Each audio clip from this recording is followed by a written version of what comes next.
It does not get much bigger than this in Edinburgh. Derby Day is etched into everyone's diaries the moment the fixtures are released. And yes, it does take on a different dynamic this season, both teams fighting to get out of the Championship, but in some ways that makes the rivalry all the more beauty. A rich history, it's our capital. Above the crags that fade in gloom starts the bare knee of Arthur's Seat. Ridged high against the evening bloom, the old town rises, street on street. With lamps bejeweled straight ahead, like rampart walls the houses lean, all spired and domed and turreted, sheer to the valley's darkling green.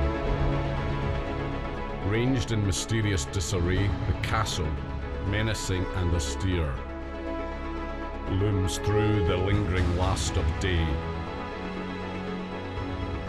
And in the silver dusk you hear, reverberated from crag and scar, bold bugles blowing points of war.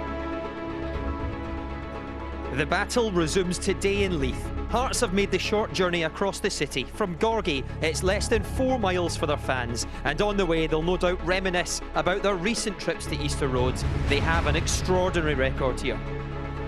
The Jambos arrive as the form team in the Championship. They are the only undefeated league side in the country, and their lead is now 6 points. After yesterday, Rangers won 3-0 at Dumbarton. Hibs are in 5th place, remarkably already 14 points adrift of their Edinburgh rivals, a gap they really need to start eating into today. The Scotland manager, Gordon Strachan, is with us today. He grew up watching these derbies. Gary McAllister, former Scotland captain, is here as usual as well. We'll chat about the game and Scotland, if we may, in just a few seconds. But first of all, the all-important team news with Derek Ray. And he's with a man who played for both Hearts and Hibs. Yes, thanks, Darryl. You're talking, of course, about a proud Edinburgh man as well, in Michael Stewart. He knows more than most about the cut and thrust of these derbies. Let's get to it. Let's have a look at the two teams, beginning with Hibernian. There is one change on the side that thrashed Livingston. It's in defence with Liam Fontaine playing from the outset. Callum Booth drops out of the team. Hearts have made a change as well. Danny Wilson, the skipper, will be in the middle of their defence. Jordan McGee is the odd man out. Michael, what will these changes do to the way the teams play? Will things switch around at all? No, I think it'll be a bit of continuity. I think, to be expected, somebody like Danny Wilson, the captain, coming back in and looking to strengthen up the back line for Hearts, and similarly with Fontaine for Hibs. Obviously Callum Booth's not an out-and-out centre half, but I think the interesting thing in this game is that Hibs are playing quite a narrow midfield. They don't have real width there, and Hearts, they've got lots of width. So it's a case of maybe if somebody can get the foothold and the upper hand in that wide area, that might well be the key to winning the game. If the Hearts wide guys can have a free run at the fullbacks, they could really cause a threat for Hibs. Hibs have flirted with 3 at the back in certain matches, but they don't have enough defenders at the moment with Jordan Forster out. No, they don't. As we were just saying there, obviously Callum Booth's not an out-and-out centre half. Fontaine comes back in, and 4 at the back's really the only thing that they can look at doing. But it was successful last week against Livingston, so I think there's a bit of confidence, there's a bit of momentum building up at Hibs. But this game here today is massive for them to try and make sure that they can continue that. And then on the flip side for Hearts, it's another test to see if they can continue this fine form that they've had this season. All right, Michael, we look forward to your comments as the day progresses. For the moment, Darryl, back to you. Yep, Michael will be up here shortly. He's played in 17 derbies, knows a thing or two about this game. Gordon, you grew up watching these, born in Muirhouse, of course, really just along the road. You must have some special memories of these games. Yeah, that was the area. I used to stand just down there. It used to be the cow shed, and if you asked me to name a team in 1970, I could do it like that. If you asked me today's team, I would have problems. You can if you want. Yeah, I'd have problems. And I came to my first game here, my father, and I took my father to his last game here as well, about 5 weeks before he died, and it was a Hibs Hearts game. So it's a big place in the memories of the Strachan family, yeah. And you saw some fantastic players. Oh, listen, I seen some great players. Hearts had Jim Cruikshank and Donald Ford, that's all I can remember. But Hibs, fantastic. My hero, there was Cormac, Gordon, Jimmy O'Rourke, Alec Cropley, Shadler. There were so many great players, but my hero was Pat Stanton. I tried to base myself on Pat Stanton. I was at school, but that was never going to work because you know fine well he was good looking, elegant, and fantastic. So tanned as well, I did tan. Everything that I didn't have, he had. And matter of fact, he's still like that now. I'm still jealous of the fella. But and funny enough, he was assistant manager at Aberdeen when I was there. And from being my hero, he actually helped me a lot because I was going through a bad time at Aberdeen at the time, and he was great. He helped me out a lot when I was at Aberdeen, so I got a lot to thank for him, not only as a supporter watching him, but as a person when I was growing up through the football world. Don't do yourself down, the tan's not bad. Gary, you were reintroduced to the derby last season, of course, and we saw some fantastic matches, great storylines as well. When you think the day Hibs could have put Hearts down and the way they fought that off, and it just went on again. Not only with a young reintroduced, team. I'd never been to an Edinburgh derby. I just loved the intensity of the games, and like all derbies, it's the fans that make it such a great occasion. You know, the building up to the game, you know, in the workplace, you know, in the pubs and clubs. I was really impressed with the intensity of the games and the level, the quality of both teams. But obviously Hearts did have the upper hand last season. I just felt, because of their plight last year, they had a more relaxed look about them, where there was pressure. You could feel pressure here at Easter Road. I was you know, with the fact, you know, change of managers. They were drifting closer to relegation. They couldn't stop, could they? They couldn't stop that. No. They were on a slippery slope, Hibs. And you thought it was going to finish that day. That was the day it was going to make them safe. But it just got worse and worse. And I said, as Gary said, Hearts had no pressure at that point. But Gordon, you'll agree, I think in games like this, it's the teams that can actually play with no fear. You can't go into a derby match, any derby match, worrying about making mistakes. You're just going to be positive and think like that. Play with no fear. The other thing is about this game is, I think the people that keeps their composure and don't get emotional, because the team that gets emotional first usually loses. That's when they get somebody sent off, because the players want to play to the crowd and stick a big tackle in, and the crowd go yes, but you can put them under pressure. It's a really big game for both teams, but is it even bigger for Hibs given the gap already? We saw 14 points between the two teams already at this stage of the season. It's an awful lot, Gordon. Well, they're probably saying that if they don't win today, then you would say Hearts. Was it 17 points ahead then? It would be. It's 17 lost. That's a long. It's a lot of points. Hard to get back. The end of any title hold. Yeah, my feeling would be Hibs aren't looking at Hearts. I think Hibs' target now, you know, they've had a slow start. I think they'll be, you know, I think Stubbsy's mentioned it this week. He'll be looking to get in the playoffs at all costs. He said actually he's guaranteeing the playoffs, which is a big statement. Although of course fourth is getting into the playoffs. Let's just draw a line under the game for now, because while you're here, if you don't mind, I'd like to talk about Scotland. And I should say, well done, congratulations. You've got us all living in belief and enjoying watching the national team again. I mean, those were two great games, weren't they? I think over the last year, the players have performed. That's the most important thing. The results, sometimes, there's nothing you can do about that. You can be unfortunate at times. But all you can do as a football manager, as manager, is ask them to train well, work well together, and then perform. And you ask them for a performance. They give you that performance. That's all you can ask. And the players at this moment in time would like a few more points. That's obvious.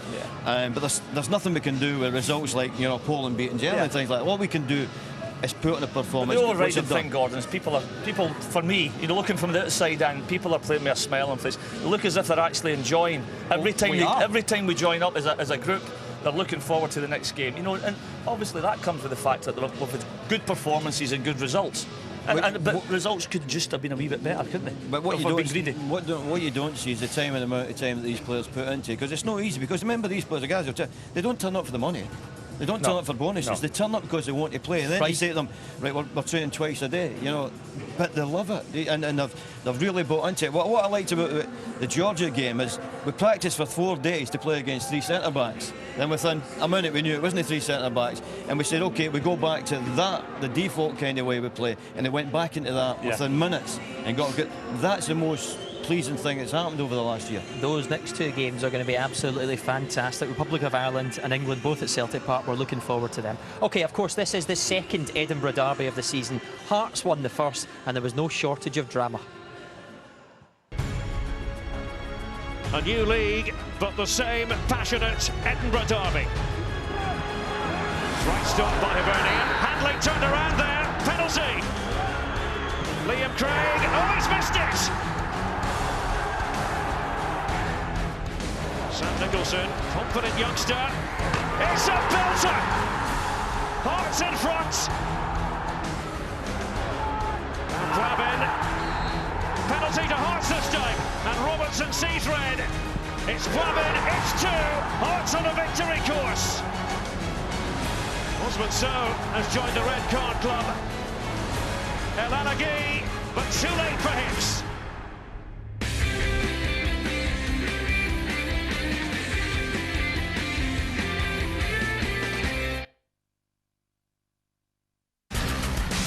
Scottish football on BT Sport, sponsored by William Hill. Trees. They're easy to overlook. Even the big ones, somehow shrinking into the background of life. But not everyone sees them that way. To some, a tree is shelter. So some, like Joe, can be found planting a tree or two. He cares about his hens, and we care about dealing with Joe. And all the farmers like him who care so much about the free-range eggs they supply us with. The Trainline.com app can save you 43% on average on train tickets, but it can't save you at 10,000 feet. Brilliant for train stuff, rubbish for anything else.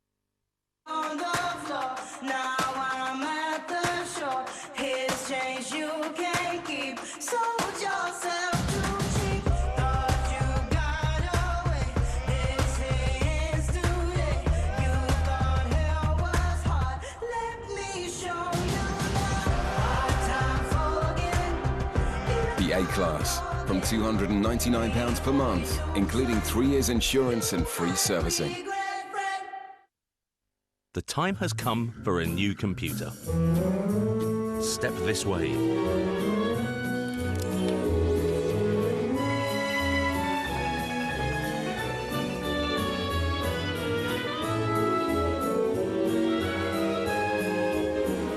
Are you after a desktop? No? Will you be using it for work? What about catch-up TV? And you love your music, right? These HP Pavilions come with Beats Audio. Now for the tricky part. Which colour? At Curry's PC World, we start with you. We are not a bank. We are Funding Circle. We lend money to businesses that want to grow. Over 30,000 of us have lent money to thousands of businesses. And we make decisions quickly. We have millions of pounds ready to lend, but no expensive branches. We have something far more valuable. We have each other. People just like you, lending at fair rates to businesses just like yours. Funding Circle. Fair loans for small businesses. Apply online now. I'd murder thou with scampi fries. Lamb kebabs. Mum's steak pies. Scotland's best love best. Belhaven best. Bullion by Post is the UK's #1 online bullion dealer. At Bullion by Post, we aim to make the process of buying gold and silver as easy as possible. You can buy bars and coins and get them delivered discreetly to your door. On our website, our prices are updated every 2 minutes and include free, fully insured delivery. To find out more, call us on 0121 403 3000 or visit us at bullionbypost.co.uk. When my van's off the road, I'm not working. So what am I gonna do? His van's off the road, he's not working. So it's time he got something new. Vanarama, Vanarama, Vanarama, they're the ones to With amazing deals like this new Peugeot Bipper from just £117 per month. They're the ones you need to call.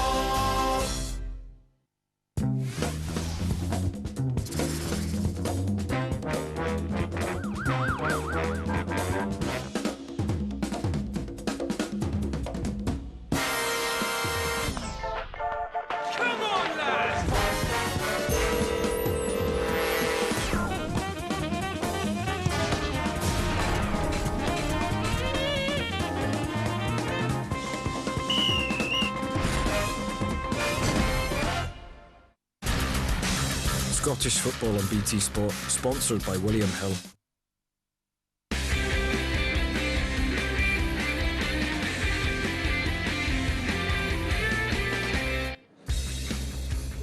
Our next offering from Scotland and BT Sport comes on Friday night, October the 31st, Halloween. From the Premiership, it's St Johnstone against Motherwell, Friday, 7:30 p.m. on BT Sport 1. Now we're building up to the second Edinburgh derby of the season. Live on BT Sport from Easter Road. Kick-off is 12:15. Brace yourself for a little bit more drama. These are the team news headlines today. One change for Hibs. Liam Fontaine has been passed fit. Callum Booth onto the bench. Jason Cummings starts to looking for his first derby goal against the team he supported as a kid. One change for Hearts as well. Danny Wilson, the captain, is back in. Jordan McGee onto the bench. And up front, no surprise here, Osman Sow plays too. He's the joint top scorer in the Championship. Right, last summer Hearts decided to go on a different managerial route under the new ownership of Anne Budge. So out went Gary Locke, in came Robbie Neilson. It did raise a few eyebrows, but the young coach is proving his worth. I think he's an ideal candidate to move into the managerial role, and he's obviously taken to it very well so far. He says to us that if we put in the work and buy into what he's doing, then we will improve, and I think that's what everyone's doing, and everyone has improved from it. He's always very cool, calm and collected when he played. I think he's got that across to the players already. Yeah, he's a brilliant manager, and he's speaking with the players and working hard, and he helps me bring out my game. He's always one that would take things in and talk rationally about them. He was never somebody that would go shouting around the dressing room and pointing fingers. You're a young coach starting out in the game, but you're making it look easy. No, it's not easy at all. You know, I'm very lucky in the situation I'm in with. You know, we've got some fantastic players here with not just fantastic ability, but fantastic attitude as well. You know, they want to work hard, they want to do well, and it's made my life very easy. We work them hard during the week, and there's never any complaints. You know, I know that winning games breeds confidence, and there's a lot of spirit in the dressing room. You know, there's confidence. They're all young guys and they're eager to do well. You know, and they work hard every day, and they're getting the rewards at the moment in the games. And you're top of the league, is that something you'd have expected at this stage? It's something we'd hoped. You know, you can never expect anything really, you know, because you can't influence other teams' performances. We can only influence our own, and we've had a good start, but there's still a long way to go. You know, it's just over a quarter of the way through the season. You know, we've managed to have a good start, but we have to maintain that. What kind of challenges do you face day to day as a young coach? It's very time consuming. I don't see a lot of my family. You know, I spend a lot of time away, you know, in the academy or at games, so that can be difficult, but you know, it's a sacrifice you have to make. The other side of it is, you know, time management can be difficult as well, you know, deciding exactly what you want to focus on, and you know, I've been spending a lot of time recently trying to delegate a lot of things to the staff, and you know, try and free up time for the things that are really important for the game on a Saturday. You've got Craig Levine in an upstairs role as well at the club. Is he good to lean on? Yeah, Craig's been fantastic. You know, he's been great to speak to, and you know, spend a lot of time with him, talking about ideas and things that we want to do at the football club, not just with the first team, but also right the way down to the junior academy. You know, we spend a lot of time. Just Stevie, myself, Craig and Jack were here on Sunday, you know, watching the 15s and the 17s play, and we spend a lot of time with them. You know, I know all the guys that are coming through all the age groups now, and there's a real togetherness about the club. You know, there's real stability now about the club, and we've got a direction. You know, I think we're a wee bit rudderless for a few years, and now we've got that direction, and it's, you know, it's still going to be difficult. You know, still a long way to go, but you know, at least we've got an idea of where we want to go and a real vision. You know, we're trying to do things right. You know, we're trying to, you know, recruit properly and push the club in the right direction. And you know, if you continue to work hard, then the success will come. It's very much a team at Hearts at the moment. You know, we all know that. You know, you might be playing for 90 minutes, you might play for 2 minutes, or you might not even be involved at all. But it's a togetherness, and we all understand that. Mark Guidi reporting there. As you can see, Michael Stewart has rejoined us now. Gary off to prepare for his commentary duties. And Michael, interesting because you were quite critical of the previous regime and a supporter of some change at the club. Yeah, I mean, I think that when I looked last season at what Hearts were capable of, I know that obviously there was a transfer embargo and there was a lot of, you know, crap going on off the pitch that was difficult to deal with, but I still thought that the players that they had, they were capable of more. And I think obviously, you know, this season they've managed to bring in good players, but also complement the youngsters that are there, and they've found that right balance. And Robbie Neilson has done very well, off to a good start at the beginning of the season too, but he seems diligent, obviously working very hard, and he's got Craig Levine there above him, a bit of experience as well there. Well, it's working out, you know, and I think what you get the grumblings mostly for the fans, but fans, they really know what's the best for a football club. You can ask the West Ham fans what they think now. Last year they got banners up and everything, so that's why, you know, people have to stand firm and say this is the direction we're going in, and we don't deviate from that. No matter what goes on, it's not a clear ride. It's even with the management game.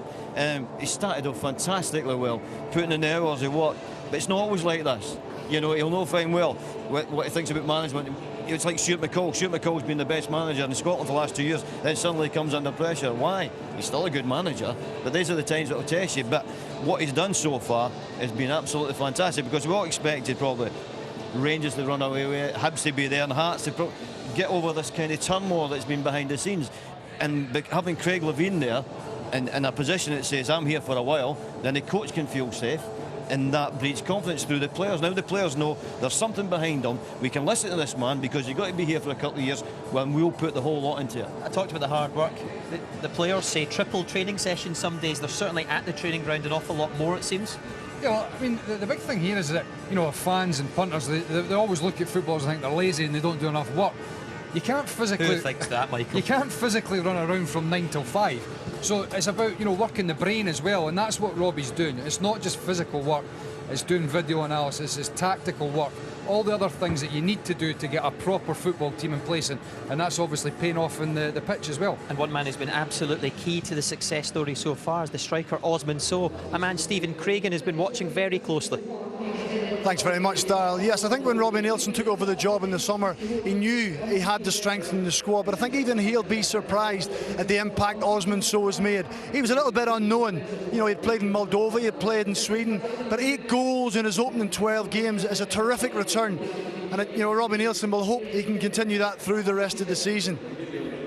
I think you just look at the attributes that he has. You know, this is earlier in the season against Rangers, and for me this set the tone, not just for him so far, but for Hearts.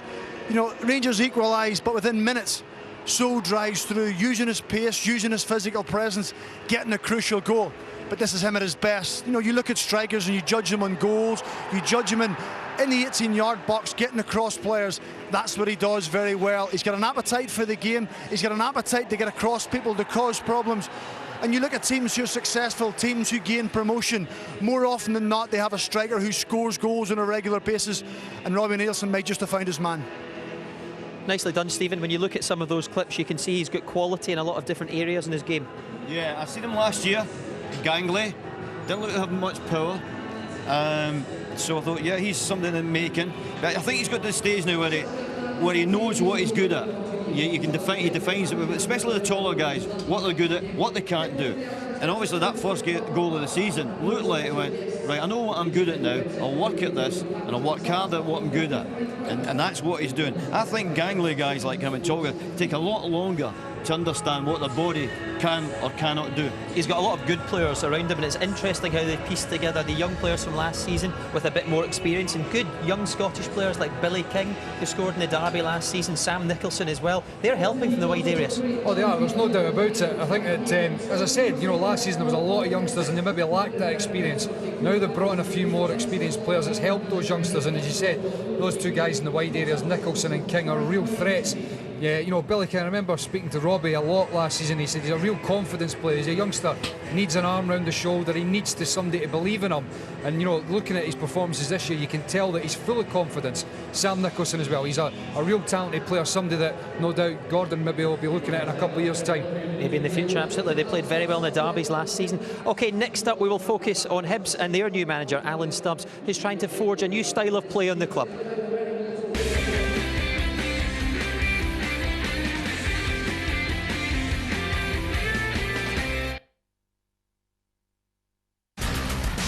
Scottish football on BT Sport, sponsored by William Hill.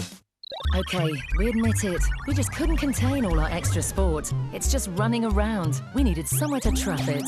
So we created a containment unit, which we like to call BT Sport Extra. A place where you can easily access more of your favourite sports. Sky and Virgin Media customers just press the red button. BT TV viewers switch to channel 527. Or you can watch online or use the BT Sport app. And if you've missed the live action, catch up with BT TV. BT Sport Extra. For sport we just can't contain.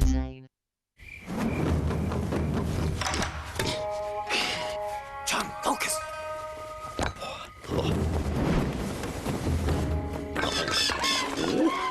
Think about our training.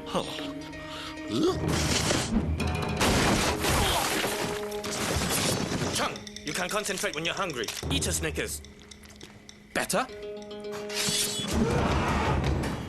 Better. You're not you when you're hungry. Snickers. Get some nuts. The largest enterprises in the world are the largest targets in the world for every hacker, crook and nuisance in the world.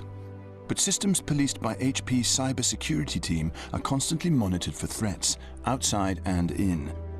That's why HP reports and helps neutralize more intrusions than anyone else in the world.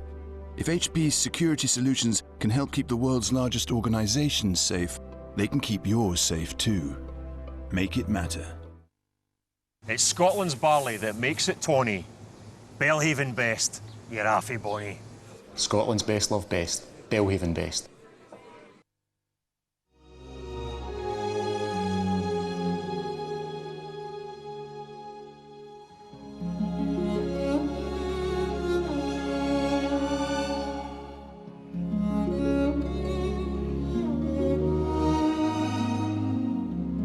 No ifs, no buts.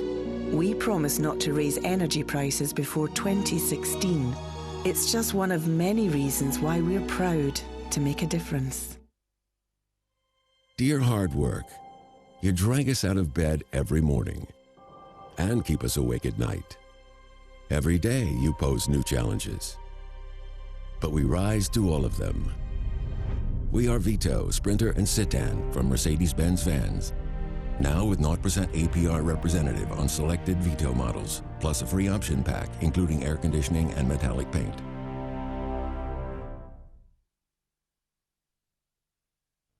Now, whether you've got a large gas bill or even a big old electric bill, with the Wiggle workout, the pounds will drop off in no time. And you can even do this at home. It's easy. He couldn't even look at my bills. They were massive. Since the Wiggle workout, everything's changed for us. So much better. Get your bills into shape. Visit Go Compare. You make it or miss it by a hair. You get it or lose it by a hair. You're off or you're on by an inch, by a fraction, by a hair. That said, we don't make the world's most popular razors by a hair, but by a mile. Gillette, proud styler of men's mows this Movember. When my van's off the road, I'm not working. So what am I gonna do? His van's off the road, he's not working. So it's time he got something new. Vanarama, Vanarama, Vanarama, they're the ones to call. With amazing deals like this new Ford Transit from just £179 per month. They're the ones you need to call. Scottish football on BT Sport, sponsored by William Hill.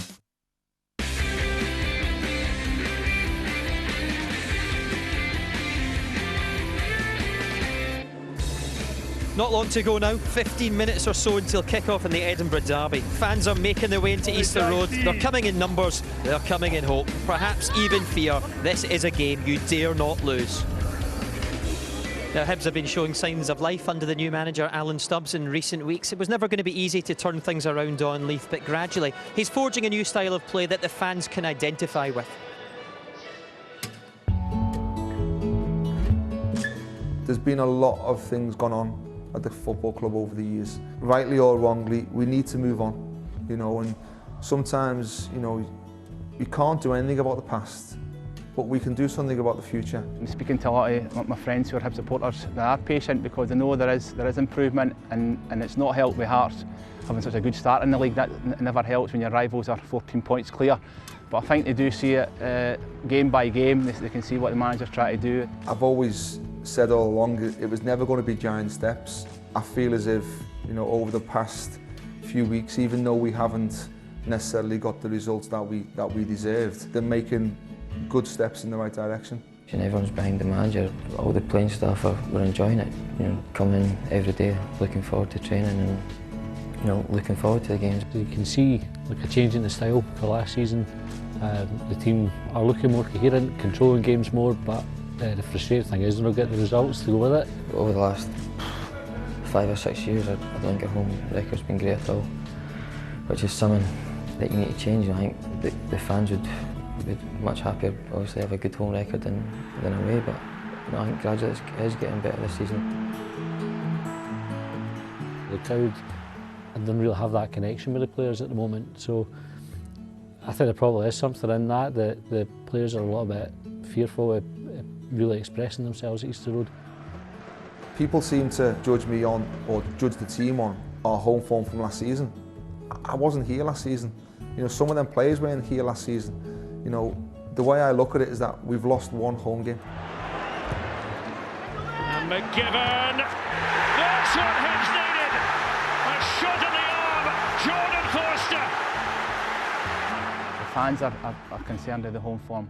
There's not a better game to turn that around as when you're old rivals. It's difficult to say it's just another game when it's a derby, you know, because sometimes it can be taken out of context. It's a huge game, and I appreciate totally how much it means to the fans. It'd be a great time for the Hibs players to stand up and be counted and go on and put a really good performance, get a good result, get the fans who are behind the manager, get them even more behind the manager and his plans for the way he's trying to take the club forward, and that could be this weekend. Everybody's derby is the most important game in their fans' eyes, and that'll be the same on Sunday.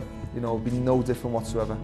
There'll be two sets of fans coming to the game with one thought on the mind, and that's to win the game and go home with the bragging rights. He speaks very well. He seems level-headed, and if you look at his time at Everton, working under coaches like David Moyes, Roberto Martinez as well, it's a good apprenticeship, if you like. I think it's terrific that you can start as a youth team coach, because you can play with shapes and formations, and then you understand when you use them, when you don't use them, when you want to change, what formation's best that you like working under. But then you come away with it and you come to this level, and you say you work under Martinez. But you can't really say, I want you to play like Everton now. I want you to play like McCarthy, you to play like... And I want you, who's just come from Trinette Juniors, to play like Lukaku. It doesn't work that way. What he's done is, he's looked about the youth system, then he'll have a look at the players he's got here and say, what's the best system to suit the players I've got here? Over the last couple of months, he's brought in new players, and he might, because of that, tinker away system. And it'll take a wee while to get it. But I think it's a good idea to start at that level. I was unfortunate, I got chucked in English Premiership 1 game and make your mistakes in front of 60,000 people, but I think he started off brilliantly, and he's had a good group of people around him who is a listening board, and he can listen to them. But when you get to this position, you're your own man. You have to be what you are. And you're absolutely right, because he has changed the shape, the style of play in recent times, gone between a back 3 or a back 5, whatever you like, to a back 4. Yes, it's quite led by personnel and injuries, but he's trying to find the best style. Yeah, well, he is. I mean, listen, the thing, you know, with Hibs, Darryl, is that things have needed to change. You know, there's been a lethargy, there's a negativity about the place, and he's got to be flexible. He's obviously, as Gordon said there's been a turnover of players yet again, but I think the guys that have come in are a stronger character than we heard before, and he's got to try and find what's best for them. Obviously today and last week, he's gone with a bit more of a narrow midfield, and I'm interested to see how that's going to match up today, because as I said earlier, Hearts are very strong in the wide areas, and I think, you know, whoever gets a foothold in that area, rather than, you know, traditionally the middle of the park, could get, you know, the benefit of that and win the game. Well, on the middle of the park, I believe Stephen Craigan has picked out a key man for Hibs there. I have indeed, Darryl. Scott Allan, and I think if you look at Scott Allan's career, it probably hasn't progressed the way he hoped it would. You know, 2 years ago he left Dundee United, you know, went down to West Brom, and he probably hoped he'd make the level down there, but he's back. He's had 4 loans. He's back now at Hibs. He's trying to reinvent himself, and I think if you look at his recent performances, he's been terrific. He's been the driving force for Hibs. He wants the ball. He tries to make things happen, but he knows he's up against 2 experienced players in Gomez and Boabin this afternoon. He's going to have to try and get the better of them.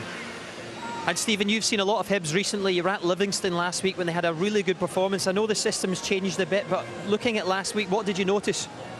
Well, it's exactly what Michael's saying. I thought they played a very narrow midfield, and I was a little bit concerned, you know, going into the derby today when Hearts are strong in wide areas. You see the midfield 3, Darryl, just a little bit narrow, leaving lots of space, particularly down the opposition's left-hand side. And I think when you haven't got the biggest centre-halves, you haven't got the most aggressive centre-halves, you can't allow easy crosses to come into the box. You know, there's 2 ways of doing it. You either have to stop the supply going wide, or you have to try and stop the crosses coming into the box. It's Dylan McGeoch again. I think just getting attracted inside, for some reason, I think they have to be more aware. You know, whether it's tactics, whether it's just individual stuff, I'm not so sure. But if Hearts get these chances, whether it's on the right-hand side with Patterson, left-hand side with Heckersley, they'll cause all sorts of problems. This is probably the most concerning one for me. They've got 7 or 8 players in one half of the pitch. It's one pass and suddenly 7 or 8 players are out of position.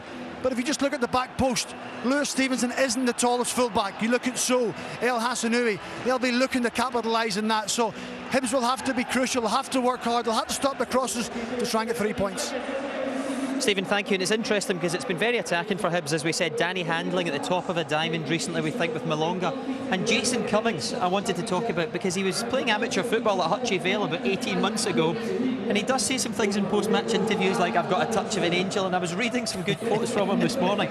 He lives in Gorgie with his mum. He's a big Hearts fan, released by Hearts a couple of years back, and it disappointed him. He wants to score against them, and he doesn't score goals. He hits them in with a zing.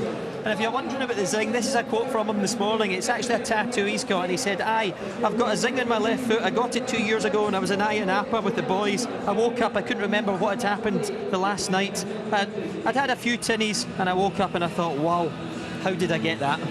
Do you mean there must be some sort of thing to do here? I remember Celtic played here, and Rankin scored a goal against Celtic for about 40 yards, and he caught a squiggler. I just thought the goalkeeper was useless. I thought it was a rotten shot where the goalie was useless. It might have been a zing as well. Yeah, it didn't seem to affect Boric, but it wasn't a squiggler. It was just a rotten goalie he was in that day. Who's brilliant for us, but that day it was rotten. But it was great. He's a fantastic kid. He doesn't seem to be doing any harm to anybody. He's not abusing anybody. And he says he's himself. He says absolutely serious in the pitch, but he likes to have a bit of fun off it. He says there's nothing wrong with that. There's nothing wrong with that. I like to coach with a smile on my face and a bit of a laugh. But I'm serious. I don't take myself serious, but I take what I'm doing serious. He certainly has a great touch at times, and he can score good goals, like we saw at Ibrox against Rangers when he was man of the match. Yeah, I mean, his left foot is, he's got a very, very good left foot, and he's got a nice touch. Is that the angel touch, the left foot? The angel touch, the right foot, what is that? I think it was the right out of the air. Was it the left? He scored it with the left. But anyway, it was a good touch. But he has got a good touch, and he's got a good left foot, and he can strike it well. A little bit like Griffiths in terms of, he can, pop it from anywhere, and he's invariably finds the target and puts the goalkeeper under pressure. So, he's that sort of player who can drift in and out of games. A lot of the game can pass him by, but he can pop up with something. Right, we've already heard from both of the managers in depth. That was earlier in the week, the cam of the training ground. I wonder how the emotions are right now. Both of them have been speaking to Mark Guidi. Alan, Liam Fontaine back in the starting lineup today. Is that a boost for you? Yeah, it's a big boost, especially after last week. We only had 4 fit defenders, and the fact that we've got Liam fit for today is a big boost for everyone. Robbie, you've got Danny Wilson back in the side again today. How big a boost is that? Yeah, it's a huge boost for the team, for just the strength and the leadership that he brings. He's been fantastic all season, and he's great to have him back. Rested him last week to make sure he's okay for today, and he's managed to make it, so I'm pleased. We're at home, and we'll be looking to give the fans a really positive victory and send them on their way and let them enjoy the rest of the Sunday afternoon. Every game's different, every team's different, so it's going to be very difficult again today. It's always a hard place to come. Hibs are on a good run of form, and we know that, and we know we have to be at our best to get something out of the game. It does seem like, Gordon, both of the managers are probably about the calmest men in here right now. Very measured in their approaches. Well, there is a point. When you're nervous before the game as a manager. They're nervous. Probably never slept, both of them last night. They're up and down watching all sorts of rubbish on telly. Think if I picked the right team, I've got to speak to him in the morning. Which one do I speak to first? Tell him he's dropped. And then when you get here, you lose all that nervousness. You go, right, the game is on. I'm happy now. And there's a nice 20 minutes when you leave the dressing room after naming the team. There's that 20-25 minutes, nice and calm. It's that bit where you're kind of lost for a bit. And you don't actually mind talking to reporters at that stage, believe it or not. It's after the game, it's a problem. But they are relaxing and it looks like both teams are happy with the teams that have picked. Sorry, both managers are happy with the teams that have picked. Is it just me, or has that PA got a wee bit louder right now? Wind's blustery as well, it's swirling inside the stadium. You played for both teams, of course, and I read something interesting, a quote from you during the week, and you said when you played for Hearts in that dressing room, there was great belief the last few years, and for Hibs it was the opposite. Why? Well, I think there's been a good few people who have tried to figure out why, and they've not come up with the answers. I think it's something that's historical. It's built up over time. You go back to when John Robertson's time when it was 22 games unbeaten for Hearts, and it just seems to have been carried on over the years. And when I was playing for Hearts, it's not just the players, it's the fans, it's the club. Everybody connected has a confidence that they can win, no matter what the results have been like previous. Whereas at Hibs, there's just a nervousness about the supporters, and it just permeates right through. And the players and the management as well at times, At times as well, we've got to stress that there was a lot of strong characters in that Hibs team. Guys like Scott Brown, Stephen Whittaker, Kevin Thompson, a lot of good players, but there just was a certain nervousness in these games. Hibs certainly want to turn the tide today, that is for sure. Almost set to go, almost ready for kick-off. A few nerves, it seems, around me in the stadium as well here. Pressure gauge is rising. It's the Edinburgh Derby live in BT Sport, and it's coming up next. 3, 1, Hibs! Eddleston Hibs, get in there! Come on, Hibs! One Hibs! One the Jumbos!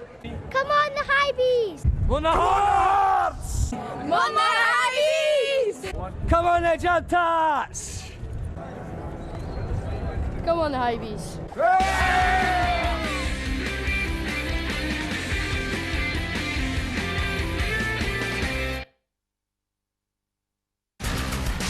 Scottish football on BT Sport, sponsored by William Hill. More flags, handshakes, floodlights, magic spray and officials. BT Sport has more UEFA Europa League matches than anyone else, including Astra Celtic, Thursday, November 6th, live on BT Sport. Did you know you can play polo in Dubai on a camel? Book your flight and hotel together now and save on trips to Dubai with Expedia.co.uk. Atoll protected. Hello, I'm Brian of Confused.com. Brian of Confused.com. Confused.com. On the floor, now I'm at the shore. Here's change you can't keep. Sold yourself too cheap. Thought you got away. This is today. You thought hell was hard. Let me show you now. Hard time forgetting. The A-Class, from £299 per month, including 3 years insurance and free servicing. It's Christmas dinner, a whole family around, and you've run out of chairs. So, where will Nan sit? On the emergency chair. So what would make Nan really happy? A brand new solid hardwood dining set from Oak Furnitureland. You can afford to keep Nan happy with Oak Furnitureland. Get this solid oak dining set for just $7.99. Plus there's guaranteed Christmas delivery. Onward. Sport. We all talk about it, but I get to live it. I get the VIPs from A to B. All right, Frank. Is this the closest you get to sport? No, that's Betway. Live streaming, live odds, bet in play. Because whatever you think you know, right now, anything could happen.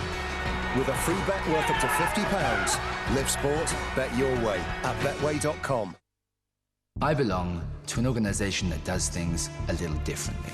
Our customer-led ethical policy stands testament to our values. And for over 20 years, we've refused to lend more than £1 billion to organisations that don't meet our ethical standards.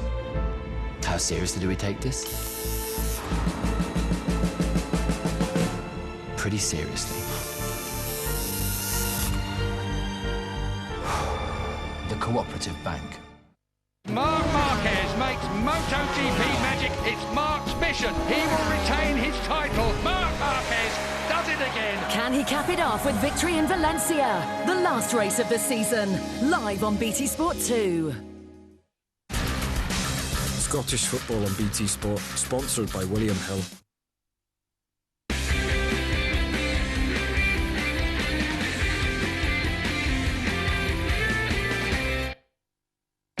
There is no such thing as a meaningless Edinburgh derby.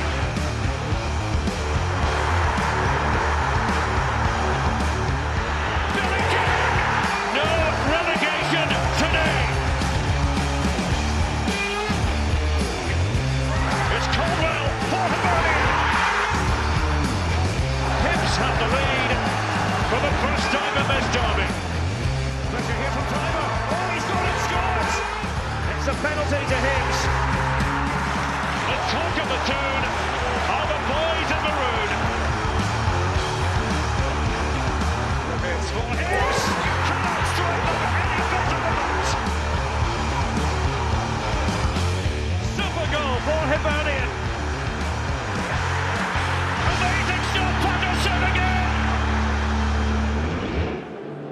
It is time for the latest episode of this developing drama. Gary McAllister and Derek Gray will guide you through this part of the story. Thank you very much, Darryl. Good afternoon, everyone.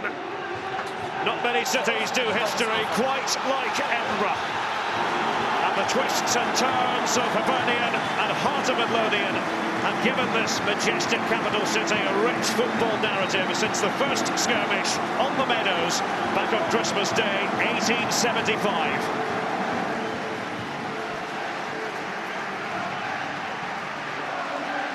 This is another milestone. Never before have Hibs and Hearts met at Easter Road in the second tier of Scottish football.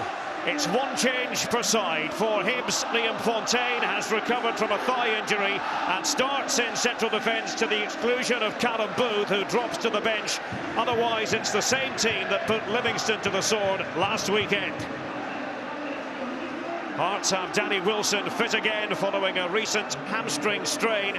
He comes in to play alongside Alim Öztürk. Out from the side that thrashed Dumbarton goes Jordan McGee. Osman Sow is the club's top scorer with 8 goals. Yeah, the shapes, Hibs will go 4-4-2. The make-up in the middle of the park looks slightly different. They'll form a diamond. Robertson will be at the base, handling at the tip, and Allen and McGee on the sides. Hearts slightly different, 4-4-2 in their make-up, but they'll play with 2 traditional wingers in Nicholson and King. The referee is Bobby Madden, who turned 36 yesterday. It's his 3rd Edinburgh derby, following on from the 2 Easter Road meetings last season. Overcast day here in Edinburgh. It's blustery as well. Fierce southwesterly. 3.7 miles apart, yet 14 points apart in the table.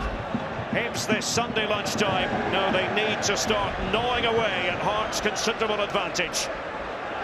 The Jambos have prevailed in the club's last 3 meetings and in 5 of the past 6. Here's Stevenson in position for Hibernian. Well, Gary, for you, what will be the important tactical battles early on? Well, first and foremost, I think the players who adapt better to the conditions. I think the wind's going to play a part, but it's just about keeping calm. You know, it's a derby. You know, emotions are high. It's the players and the team who can get the ball on the deck and just play with a certain amount of calmness. It's controlled by Soufiane El Hasnaoui. 4 Hearts up for grabs here. Malonga. Dominic Malonga wearing the number 24 shirt for Hibernian. He scored 4 goals in 7 matches already this term.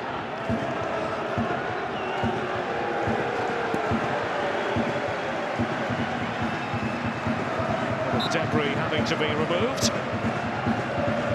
Lively atmosphere. Hibs fans bouncing up and down in the east stand. Malonga.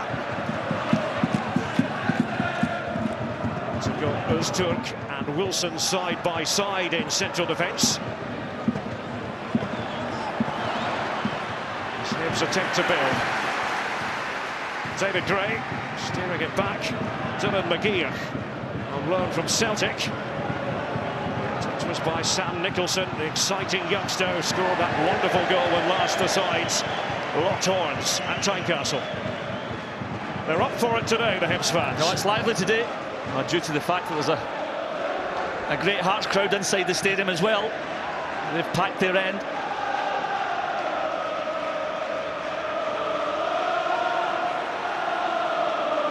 Morgado Gomes. It's almost a dicey moment. Callum Patterson had to intervene. Spin and return by Billy King. Patterson to no one in particular.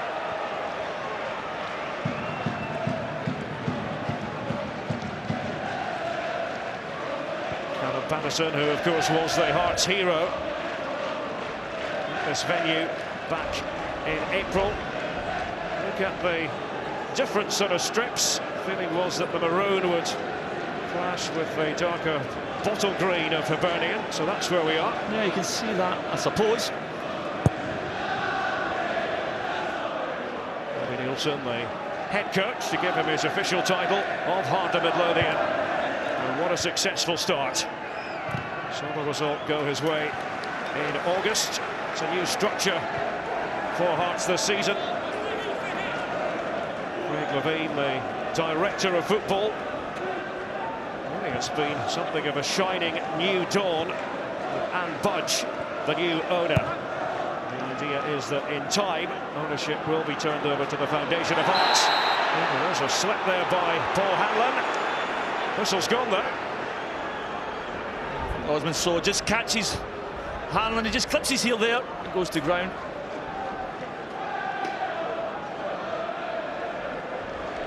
Alan Stubbs suffered just 2 defeats in 15 games against Hearts as a Celtic player. This is 14th match in charge of Hibs. Well, I think he'll be hoping for a similar record in this Edinburgh derby.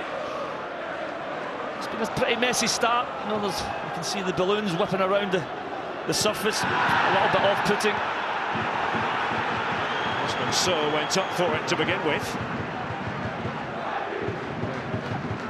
The wind is not going to die down if we believe the weather forecasters. I don't think it's going in the one direction there. That's the problem. It's really swirling around. It's coming from the southwest, but once it actually hits the stadium and hits the various stands, you never know.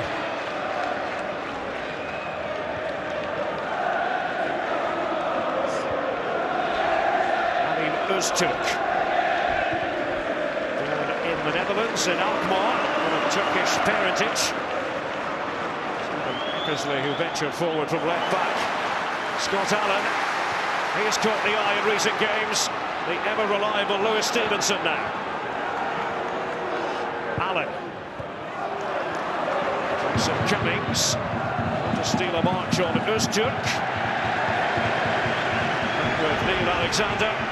His first Edinburgh derby, was born here in the capital and grew up supporting the Jambos.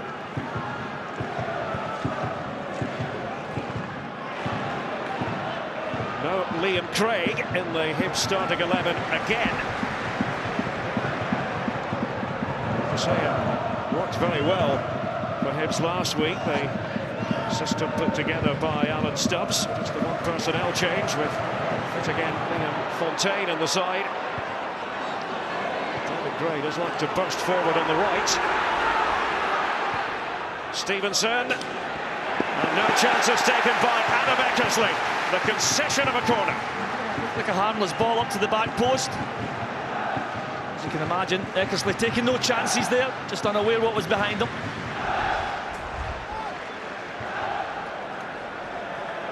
Scott Allen has come over to take it. Everyone being buffeted by the wind. Allen, to pick out a teammate. Anderson, of course, so useful in the air, defensively and in an attacking sense at set pieces. There's Morgado Gomes in pursuit of it. Right in front of 2 benches, actually. Eckersley started his career with Manchester United. He made 1 official appearance for the club, and that was 9 years ago today against Barnet in the League Cup. And Hasnaoui a bit disappointed with that decision. Louis just trying to protect the ball, just backing in too much.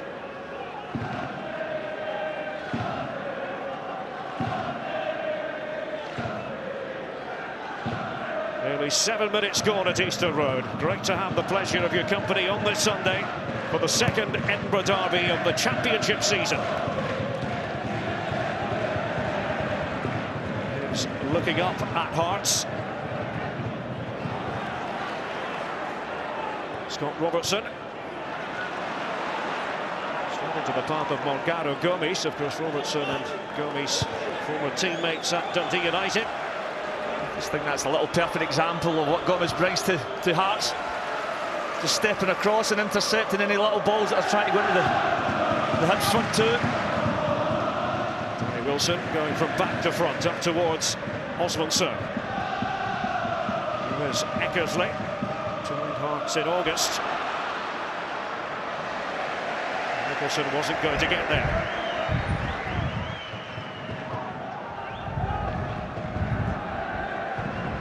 David Gray, we mentioned the Manchester United connection as regards Eckersley. And of course joined the United Academy at the age of 16, he had been at the Hearts youth school prior to that.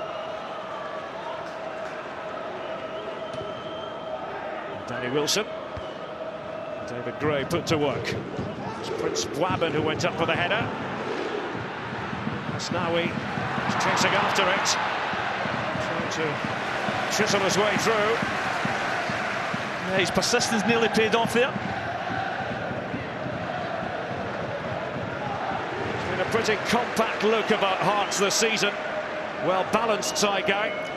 Yeah, and I think that balance and the steadiness comes from the fact that they've got two very experienced players just sitting in front of the back four. Wabben and Gomez, loads of experience of playing beside each other. Scott Allen going to ground.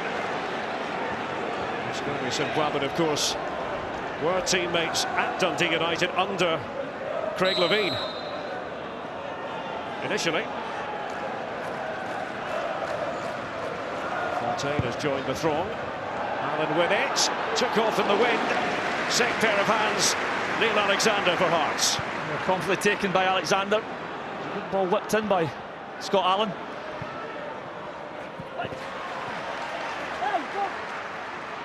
Scott Robertson back there defending for Hibernian.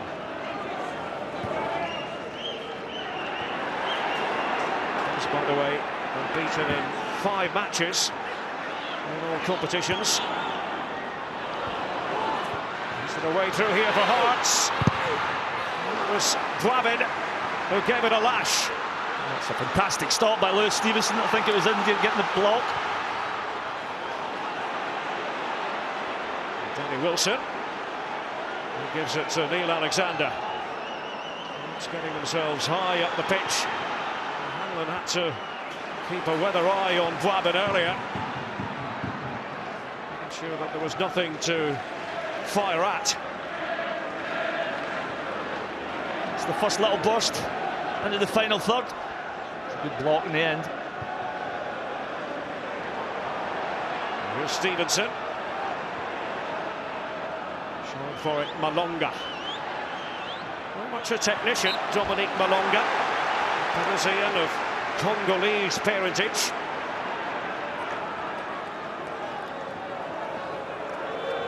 They want the ball, just dinks it forward here to Bowman.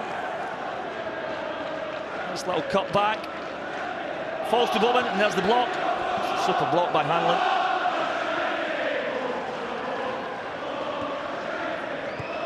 Missed it just prior to that, but well, he did the job when it was required. Paul Hanlon, and 0-0 it remains in the Edinburgh derby. Nicholson.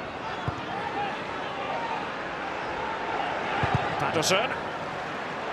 Allen was right onto him. Now Cummings trying to make progress with the ball at his feet. Something of the maverick about Jason Cummings, and I mean that in a positive way.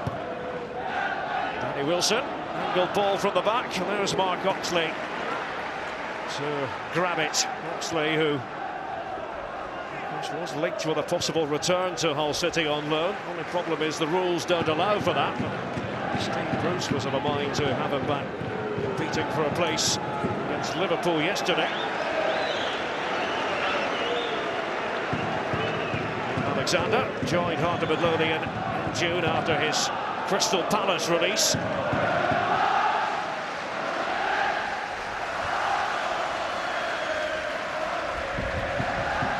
clean sheets in 9 games so far this term. Suffered a fractured cheekbone in August after a collision with Halim Öztürk, his teammate.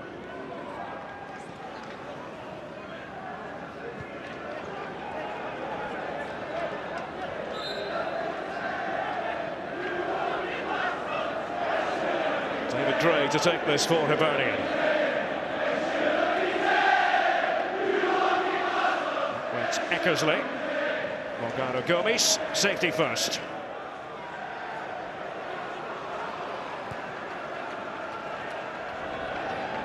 See 1 or 2 balloons out there burst, and the official match ball was also suffering the same fate. Replacement to be found. McGeoch wanted to feed it to David Gray. Danny Handling was trying to get there before Adam Eckersley. Paul Hanlon. Turned out a play by Eckersley. Yeah, Eckersley did well there. Just reacting to the ball played in behind it, just held up in the wind.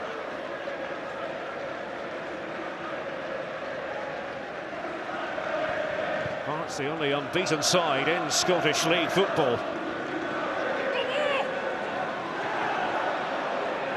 Robertson. Very much a grafter. Gomes and Eckersley. To get the better of him. Nicholson always has to be watched closely. Sam Nicholson, a young player with a flair for the dramatic. Yeah, the Hearts will just be hoping to get him in possession further up the pitch. In this 14-15 minutes he's got to do his defensive duties, back in his shape, but they want him higher up that pitch. Here's Patterson. Billy King. Supporters won't forget moment against Hibs. By King in March, the second goal to put the seal on victory. But Hearts wouldn't be relegated on that particular day. Almost a quarter of an hour gone, Gary. What have you made of it so far? It's fairly even, Stevens. Had that super block by Hanlon. The only chance. Both teams just sort of finding each other out. A little bit of sparring. Cleverly done. It's no longer to Gray. McGeoch certainly impressed the Hibs supporters. Known from Celtic as he is, Dylan McGeoch.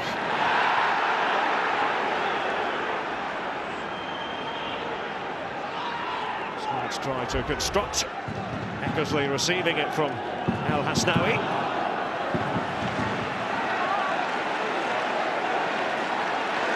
Gomes.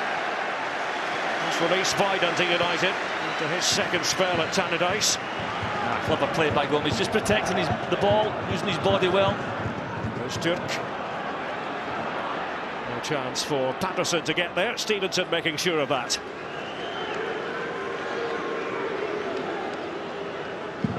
Oxley made 43 appearances on loan at Oldham from Hull City last season.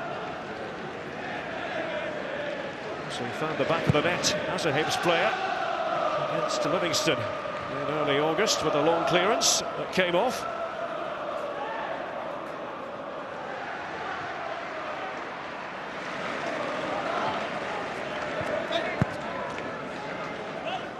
McGeoch.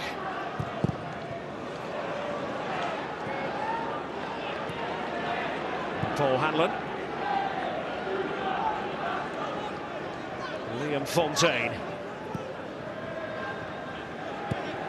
Callum Booth was playing in central defence last week. He's not really a natural centre-back.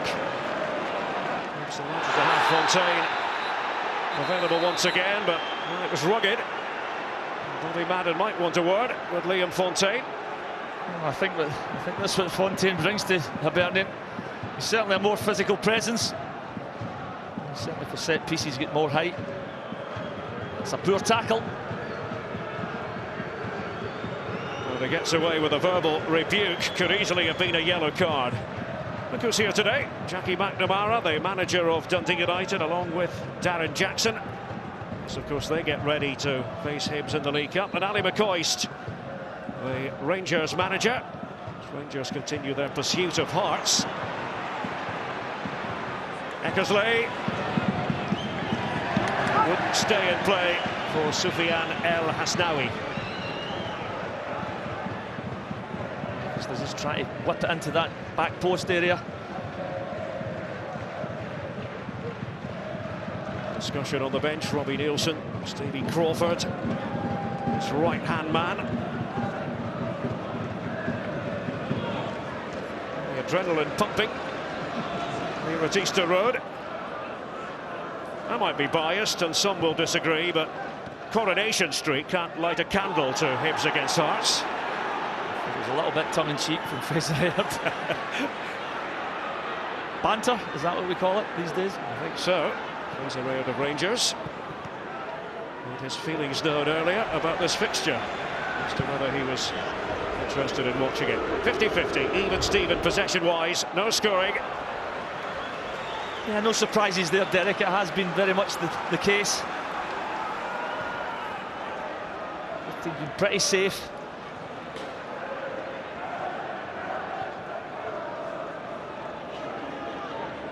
Danny Wilson. Danny Wilson, by the way, beaten in his 6 derbies.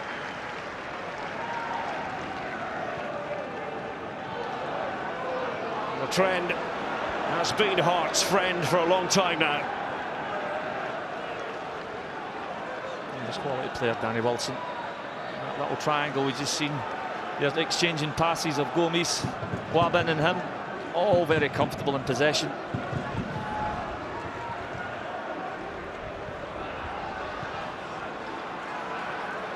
Gomes at times resembles something of a front sweeper. Absolutely, in that Makelele position.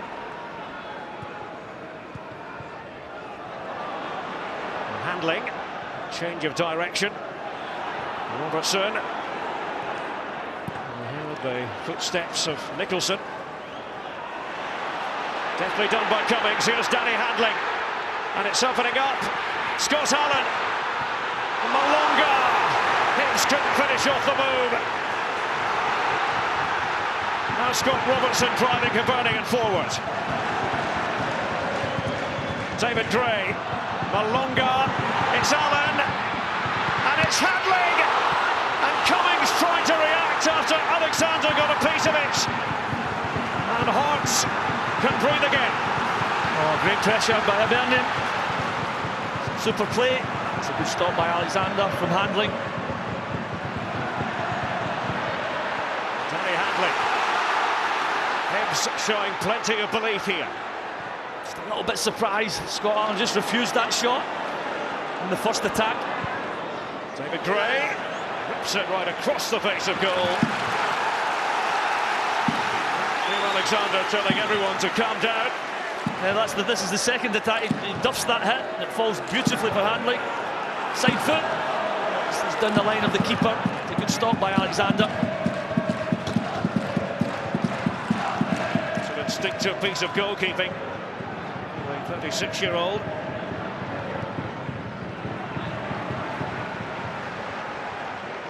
Dylan McGeer.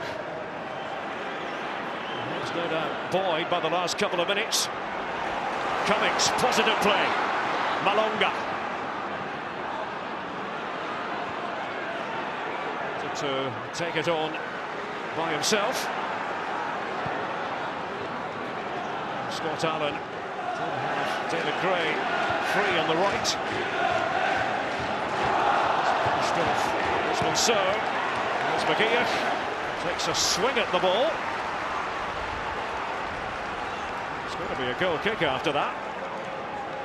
McGeer didn't quite see it that way. This was Scott Allen. There's a good little bit of play here. They work the spare man really well. He chops back inside Patterson. Oh, I thought he could have shot there. He goes for a square ball to try and find Malonga.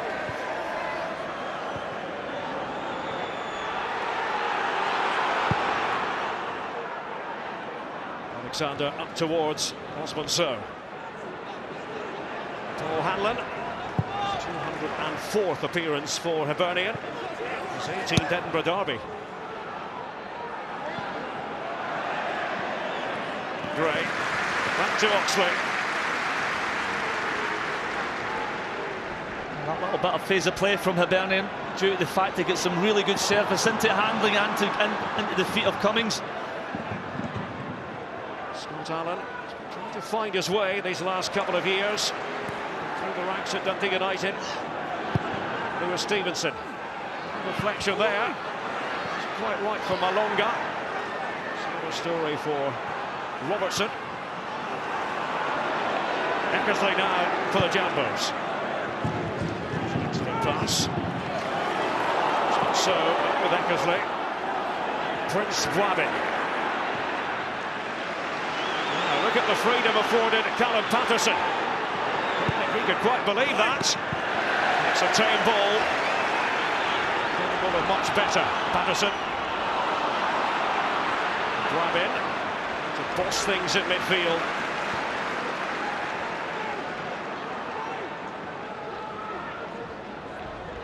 So often on these big derby occasions it comes down to mental fortitude. And Danny Wilson, oh, he has to be careful. Cummings was putting him off. Malonga was there too. It's been squandered. Well, Wilson, no two ways about it, has got away with one. Oh, 100%. He gets out of jail. It's just a simple ball over the top. It looks as if he's got full control of the situation. It holds up in the wind. He just delays. Oh, and he gets ever so lucky. Too hesitant. Malonga was in. He just overhits it. Cummings can't get to it. Oh, he knows he made a big one there. It's the Dumbarton match because of a hamstring strain. Danny Wilson. Hibs been in the ascendant for the last few minutes. By Osmond So. There's Mark Oxley. 0-0 it remains here at Easter Road. I don't know if it was a little bit of a misunderstanding with the keeper or was it the fact that the wind just held it up.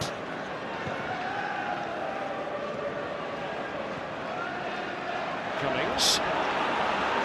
He's working as a gardener just over a year ago. As though his career had been wrecked by a very bad injury. Of course, Hibs plucked him from Hutchison Vale. So many great Edinburgh footballers have come through Hutchie Vale. Nicholson. Like he might be away like a hare on the meadows. And eventually, that's a good recovery by Gray here. Lovely little first touch by Nicholson round the corner to himself. The Hibs captain does well to recover. Malonga now. Allen. Malonga crying out for it to be played back to him. Inventive player, Scott Allen. Here's the always eager McGeoch. Handling. Decided to play it back to Allen. So got that defensive block in place. And it's now defending from the front, and it's Bwabin who nicks it back to Alexander. Yeah, that's the area that Hibs are trying to get in. And they have done successfully in the last 5-10 minutes. Handling has got himself free from Gomes and Bwabin. Fontaine's header. Cummings, ball bounced off him. So look at the action areas. Starting to take control of the game, Hibernian, through the passing of McGeoch and Scott Allen. Getting loads of touches across the middle third.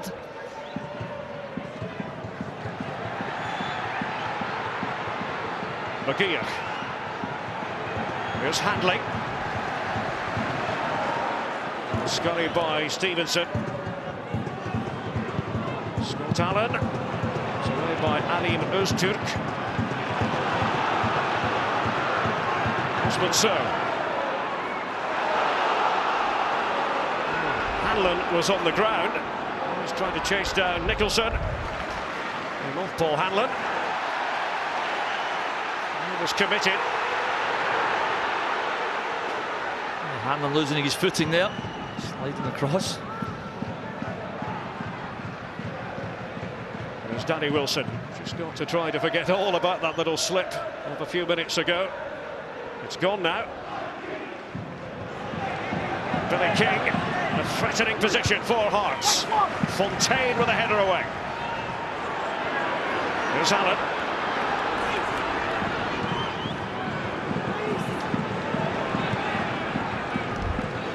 Gray.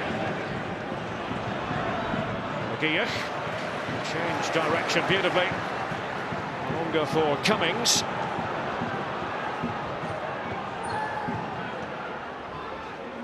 Again with Dylan McGeoch. Now David Gray. Hibs confidently stroking it around. Midfield four and the two centre backs enjoying loads of good possession. Hearts seem pretty content to allow Hibernian in the middle third. Robertson did well to feed Gray. There's Wilson. We've got boot on ball. And that's now a Nicholson. Pressure was being applied by Scott Robertson. Fox throw that time. Hibs bench not happy again. So Nicholson, another the Jambos team who grew up supporting the club. And Stubbs just having something to say to Crawford Allen, the fourth official there. And Nicholson going on the outside. That's that second leg that wraps round is the problem. It's a poor challenge.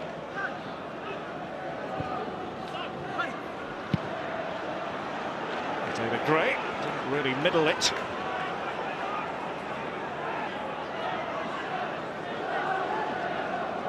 And just 2 wins in the last 19 derbies for Hibernian. Simon Stubbs was pointing out before a ball was kicked. Nothing to do with him, those previous matches, nothing to do with many who are wearing the Hibernian colours today either. Yeah, it's almost an upwards look forward.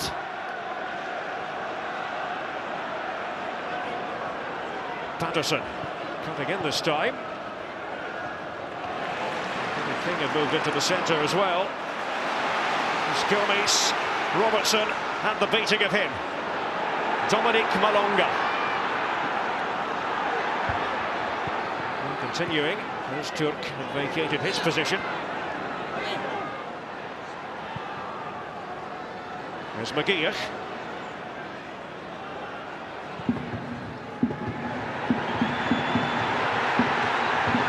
Scott Allen.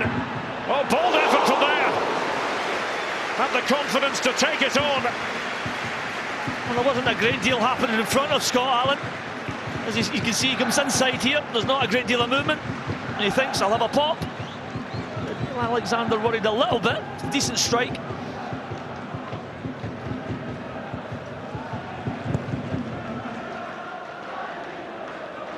Inside the final 15 minutes of the first half. Fast and feisty so far, just as we anticipated.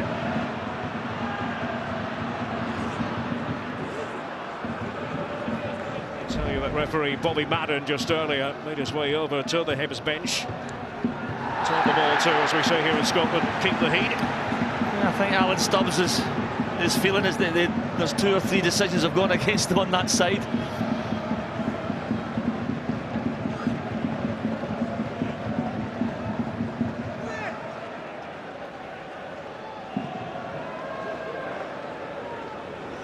Lewis Stevenson, the serving player on the Hibernian staff.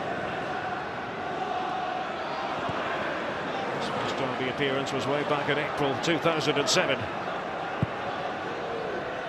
Fontaine from the back.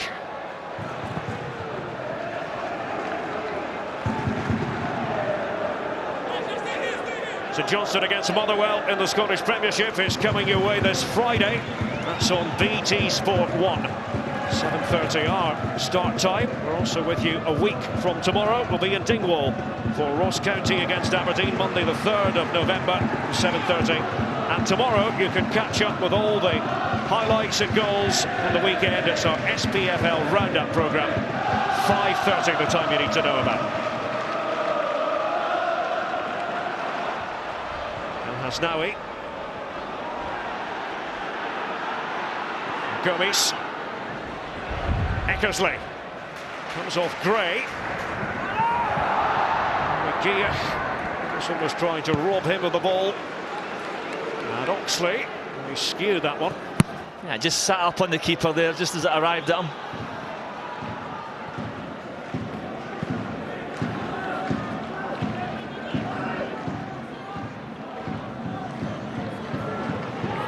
El Hasnaoui.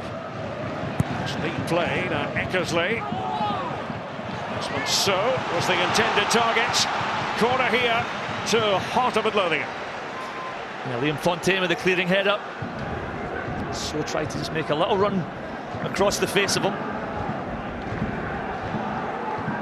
Hearts first corner, second in total in this derby.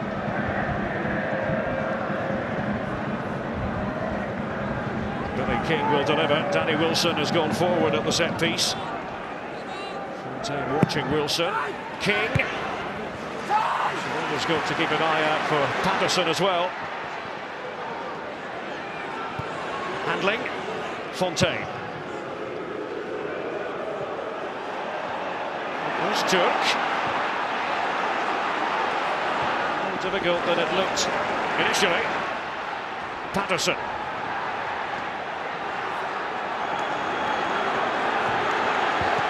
Just trying to use his physique to protect the ball. Öztürk. He's had a wonderful season so far, Ali Öztürk. Now Wilson. So for a bit of forward momentum. Eckersley. So keep it on the ground. It's King. And away by Gray. That's good defending by Hibernian. Snapping in at the tackles. His Hearts trying to just work a little way through this tight Hibernian defence. Best start to any league season for Hearts since 1905-1906. In that campaign they also have a record of 9 wins and 1 draw after 10 games. What happened in the 11th match? Well, they drew that one 1-1 against Dundee. Allen. Gomes closing him down. He'll feel that he did his job. Nicholson likes to run at opponents. Flag is up here. Gomes kept going. It's a good counter-attack here. Sam Nicholson's gone over to the right-hand side. So is off. He's obviously offside, but doesn't touch the ball. Gomes is just drifting off. Very lit on it. Maybe the referee was flagging for Sol. Douglas Ross, the assistant referee on the far side.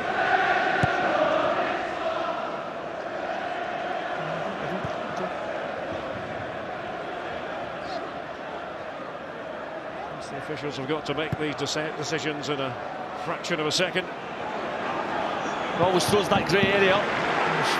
Sol was definitely offside. Was he interfering with play as he stepped over the ball? Oh, here's a wonderful opportunity. El Hasnaoui, foiled by Oxley. And it was misjudged by Hanlon. It's all happened in a blink of an eye here at Easter Road. It's just a little loss of concentration. Hasnaoui, he knows he should have scored. It's a long raking ball through the middle. Misses everybody, skips past Hanlon. He's in on the keeper. Keeper stands big. He should score, maybe go low up the keeper's right-hand side. It's a nice, comfortable height for Oxley. Soufiane El Hasnaoui, who turns 25 on Tuesday. Bobby Nielsen just trying to provide his players with a bit of encouragement. One or two defensive wobbles. The Hibs have threatened at times in this first half, but still it's 0-0 in the Edinburgh derby. Fontaine. Not going to have to bind together. Next defenders, it's David Gray and it's Mark Oxley.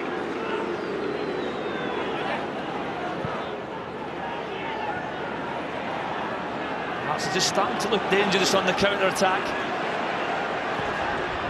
There's Turk, see what he was trying. The idea was to release Osman Sow.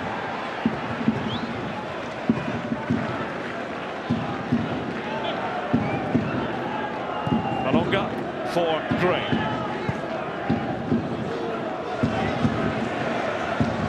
Wilson, he's going to be called upon. In for it, has been penalised. Graham Chambers, the assistant referee on the near side, helping out. Bobby Madden, the referee.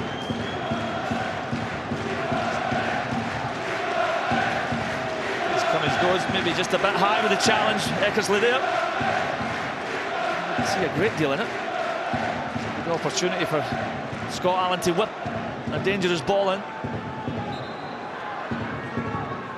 Allen's delivery. Alexander was never in any doubt about whose ball that was going to be. They're bowling it out to Nicholson. King and Nicholson do like to switch flanks, keep the opposition on its toes. Again, looking to counter, but Robertson was equal to it. It's confident play by Gomes, and away now goes Prince Bwabin. Having to backtrack. Nicholson.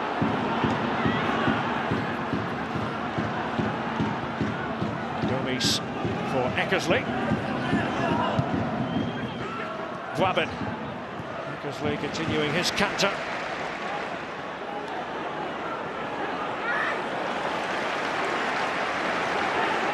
Cummings right into the Hearts technical area.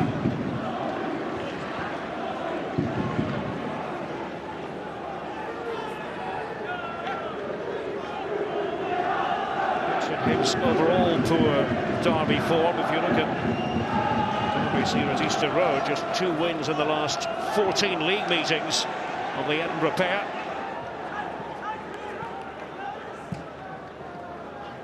Stop the rot. And that's Dowie. So, tumble. Billy King back to Bosman. So, King. It's the brother of Adam King, who went off to Swansea. Eckersley. Never very far from the surface in the capital derby. Comes off Scott Allen this time, and Hearts have succeeded in forcing another corner. Yeah, Hearts patient in the build-up. Hibs back in plenty of numbers.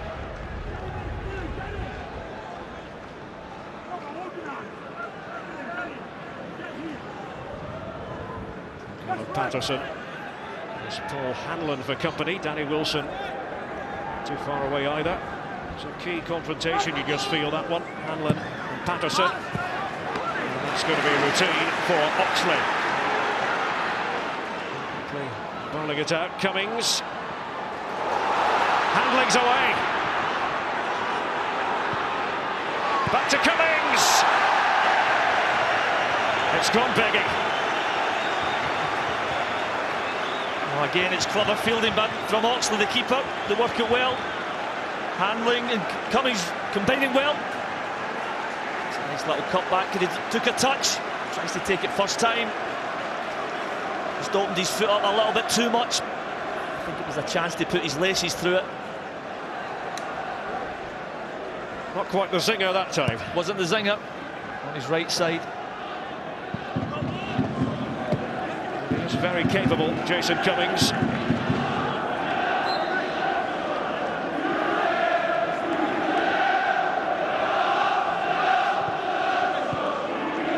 David Gray. That was quite the exchange between Gray and Billy King. Well, these are little situations that defenders love. He's 80-20% in favourite to win this one. If I was advising young Billy King, I'd be telling him to get hurdled over that one.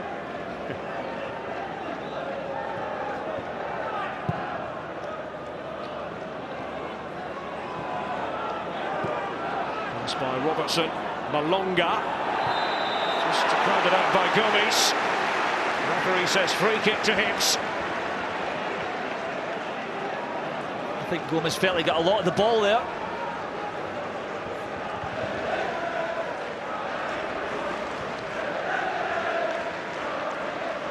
Hibs knocking on the door again.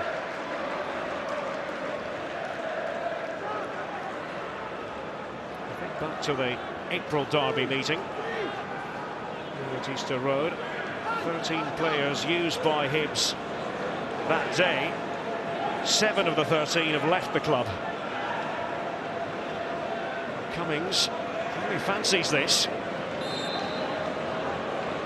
Never know what's coming next from Jason Cummings. Took a deflection, and Alexander has to watch it all the way. The outcome is a corner. The confident Cummings is on it.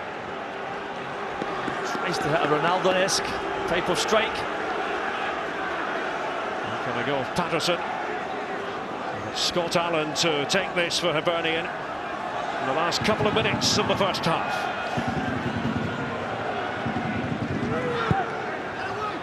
Allen, a useful one, and it's Cummings, and is it going to be bundled over the line? Yes, by Malonga! Dominic Malonga wheels away!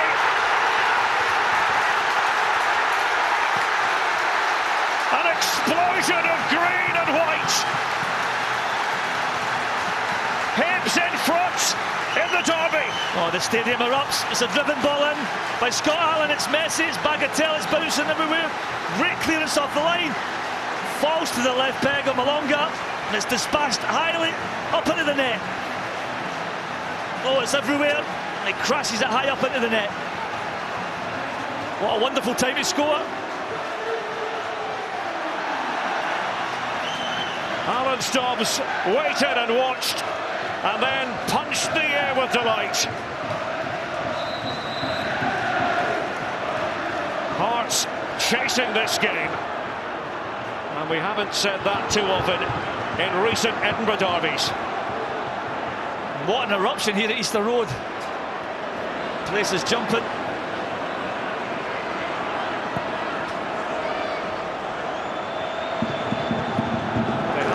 Too much adversity this season, Heart of Midlothian, but they know they're in a game here. It's a good driven ball into the box. Hibs kept it alive, they kept it in the box. It was scrambling and rattling around there. And when it fell to the left peg of Malongo, crashed it high into the net.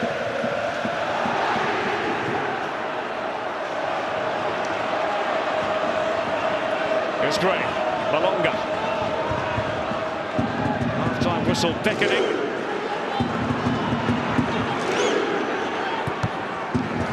Robertson. And there it is. The first half comes to an end. Hibernian tails are up. Dominic Malonga giving Hibs the lead. Finishing from close range after a bit of a scramble inside the penalty area. And Hearts have plenty of thinking to do. Halfway stage of this, the second Edinburgh derby of the season. Hibernian 1, Heart of Midlothian 0.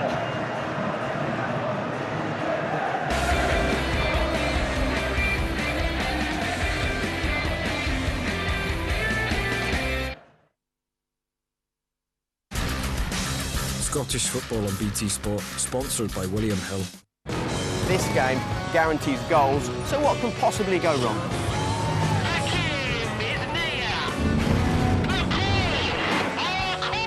The highest scoring fixture in the history of the Premier League.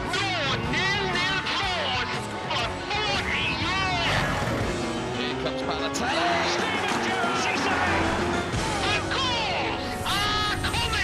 Newcastle Liverpool, Saturday midday, live on BT Sport 1. Bullion by Post is the UK's #1 online bullion dealer. At Bullion by Post, we aim to make the process of buying gold and silver as easy as possible. You can buy bars and coins and get them delivered discreetly to your door. On our website, our prices are updated every 2 minutes and include free, fully insured delivery. To find out more, call us on 0121 403 3000 or visit us at bullionbypost.co.uk. On the floor, now I'm at the shore. His change you can't keep. Sold yourself too cheap. Thought you got away. This is today. You thought hell was hard. Let me show you now. Hard time forgetting. The A-Class, from £299 per month, including 3 years insurance and free servicing. Hi guys, sorry I'm late. Here we go. Get those knees up. Shake what your mother gave you. Show it. I'm sexy and I know it.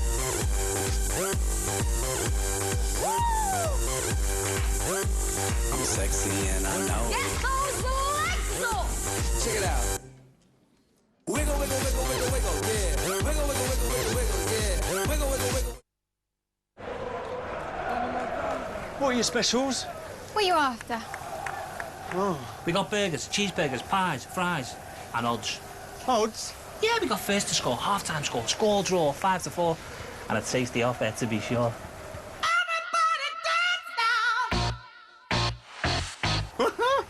What's the catch?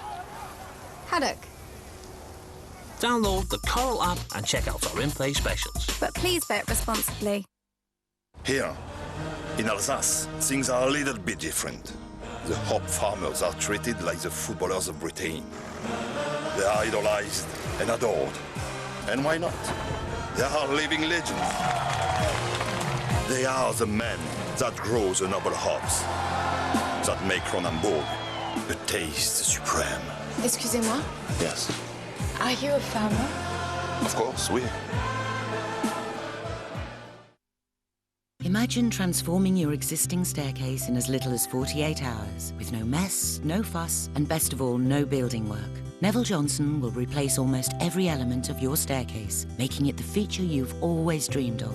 From contemporary glass and steel to timeless traditional timbers, we will guide you through the huge choice of designs. So visit nevillejohnsonstaircases.co.uk today for your free brochure, and you could transform the heart of your home in as little as 48 hours.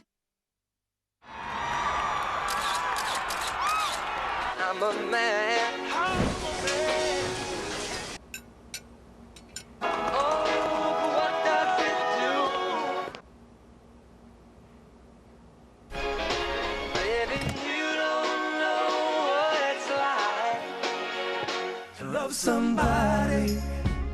To love somebody. Switch on to Smooth, your relaxing music mix. One look, twice so. People on the way she looks at me, held up, let down. She sings me silent melodies. Don't you tell me no truths, I wanna holler your lies. Don't you tell me no truths, I wanna holler your lies.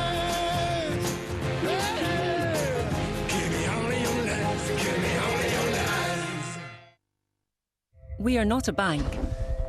We are Funding Circle. We lend money to businesses that want to grow. Over 30,000 of us have lent money to thousands of businesses. And we make decisions quickly. We have millions of pounds ready to lend, but no expensive branches. We have something far more valuable. We have each other. People just like you, lending at fair rates to businesses just like yours. Funding Circle. Fair loans for small businesses. Apply online now. Scottish football on BT Sport, sponsored by William Hill.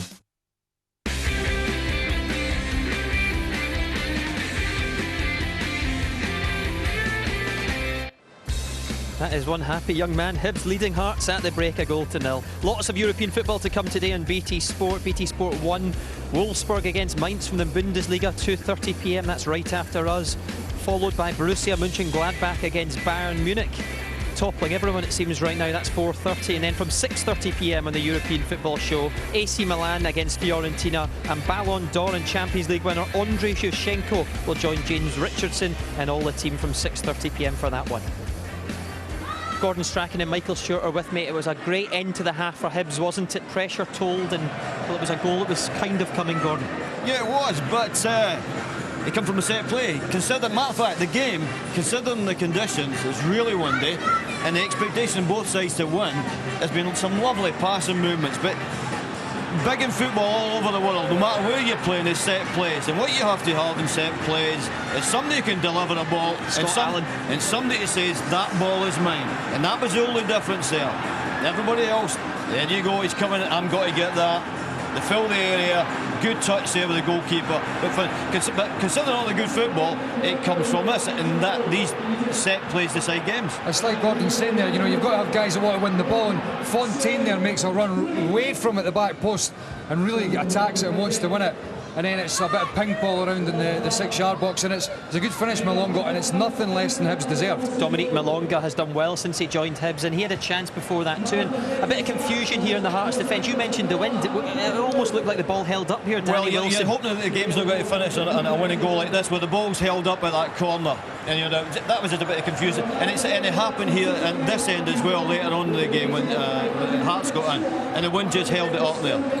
I don't know if he's trying to touch it to Cummings there or if he's trying to score himself. I don't know. I mean, I think ultimately Danny Wilson's just got to clear it. I'm not sure whether Malonga was trying to find Cummings or whether he was just trying to knock it for himself or whether he was just trying to get in front of the goalkeeper. Hearts had an early chance well blocked by Hanlon, but their best chance of the half was later on. Sofiane El Hasnaoui through and goal here. And yeah, it was another one of these long balls. The one's caught it, bounced up and straight through. And the goalie stayed big. He's not moved. The only problem he's never moved it. I think if he moves it to the side a bit, the striker, then he's got a better chance. But it's a good save. They must accept it. He's put on target at least. I mean, that's, yeah, you know, Gordon's saying that if he takes a wee touch to the side, it makes it a little bit more difficult for the goalkeeper. Sometimes when you're flush in the middle, it's a bit easier for the goalkeeper. Can Hearts find the response here, do you think? Of course they can. They've shown all season they can find a response, and they're good players. And I'm happy what I'm seeing as a Scottish national manager. I'm happy with the younger players I see here. The only thing is Hearts, I think they like to have the younger ones, Nicholson and King, a bit wider. But because the way Hibs are playing, they've been drawn back into the middle. And I think that's been a problem. If number 9, Hasnaoui, if he comes back a bit, I think one of the wide men can stay a bit wide. If Hasnaoui comes back, I'll match them up 4 against 4. And what's going to happen is, I think the big players in this game today are the fullbacks, because everybody's making sure you don't go through the middle, so the width is coming wide. But because everybody has to go in the middle and play and defend, the fullbacks are going to get on the ball. And if there's a fullback out there that can deliver a cross, that could be the telling point of the day. They could be key in the second half, that's for sure. This is the first time all season Hearts have trailed in the league. Dominique Malonga has Hibs ahead. What kind of response can the Jambos mount? Well, we shall find out next.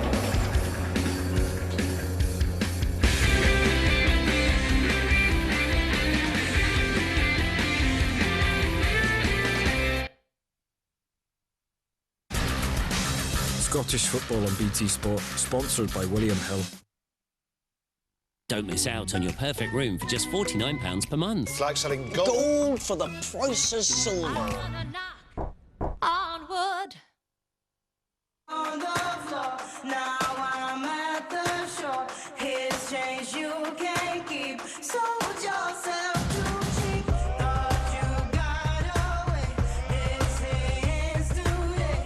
You thought hell was hard. Let me show you now.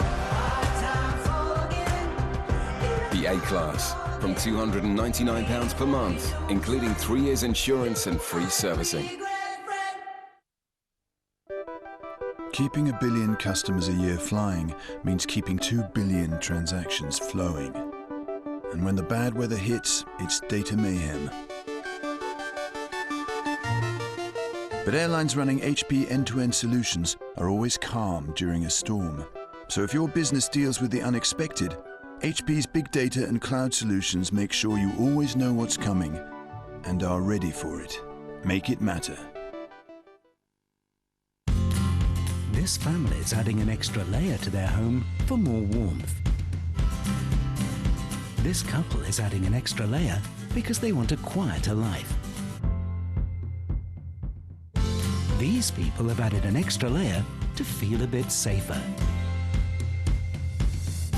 Meanwhile, these homeowners have added all 3 in one go. Anglian Triple Glazing, an extra layer to feel good inside. With Anglian's scrappage scheme, now is a great time to buy. Call us on 0800 500 600. Anglian Home Improvements, raising the standard.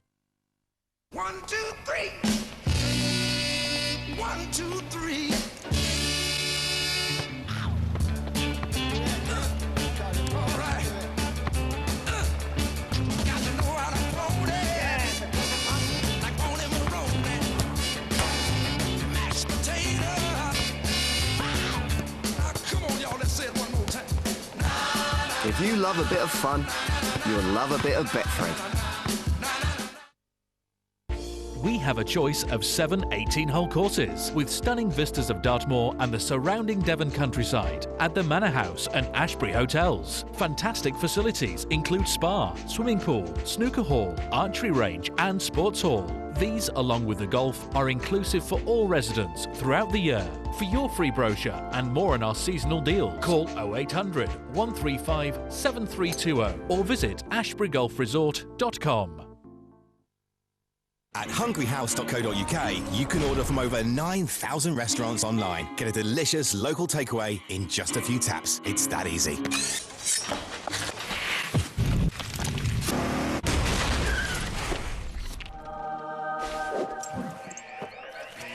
Now introducing Hungry House Express. Get your takeaway delivered in 45 minutes or your next meal free. Choose your restaurant, pick a meal. Your hunger, our mission. Order online or download the app. Transferred money abroad with our bank? We love those exchange rates. For every £1,000 you transfer, we take 50. Pays for all of this. But now the party's over, because TransferWise is the clever way to send money abroad for a fraction of the price. You could save an average of 89% on the everyday expenses like overseas property, studying abroad, or the family essentials. Well, I'm not going to throw my own money away. Next time you transfer money abroad, TransferWise. Own Godzilla on Blu-ray and watch it in stunning HD. Godzilla on 3D Blu-ray and DVD Monday.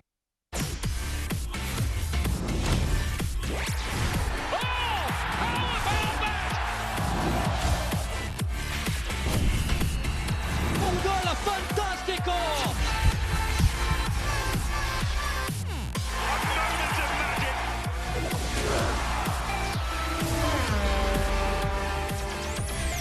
Oh, does it again!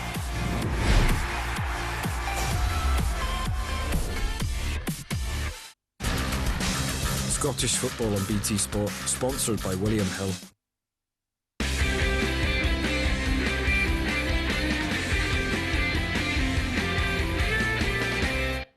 Looks like Hearts have come for a party. No party yet. We should clear this up in the first half because Gomez threw in goal given offside. I think many people thought he should have been onside, but we've been told by the referee, Michael, because there was a gesture towards the ball in an offside position that he's been given off.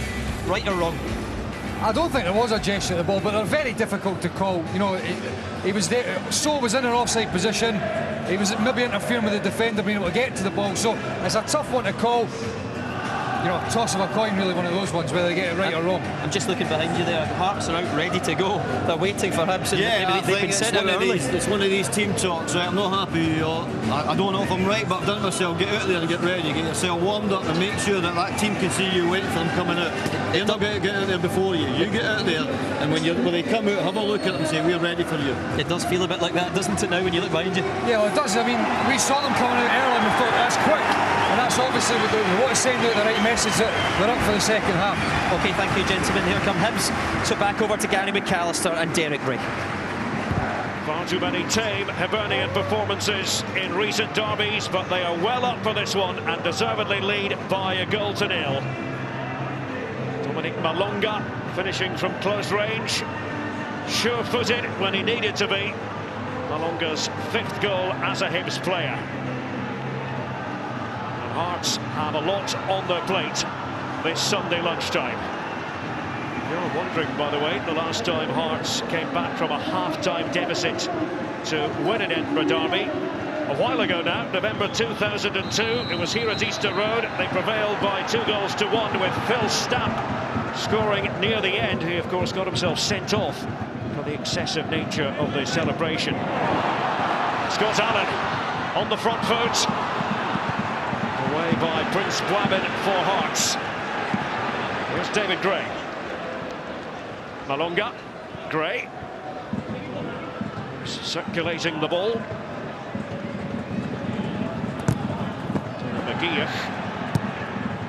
He's trying to dig in. Hanlon turns it out. Gary, what are you looking for in the second half? Well, I thought Hibs dominated the centre of the park. Gordon touched on it. I thought Hearts' two wide midfield players were a little bit too wide at times, you know, allowing Hibs to have that numerical advantage with them playing a narrower 4. Maybe young Nicholson and King have just got to step in the park a little bit when they're not in possession. I think it's same again for Hibernian. They were excellent. McGeoch and Robertson, who took little spells at playing at the base of the diamond, I thought they were excellent. And handling was getting in good areas.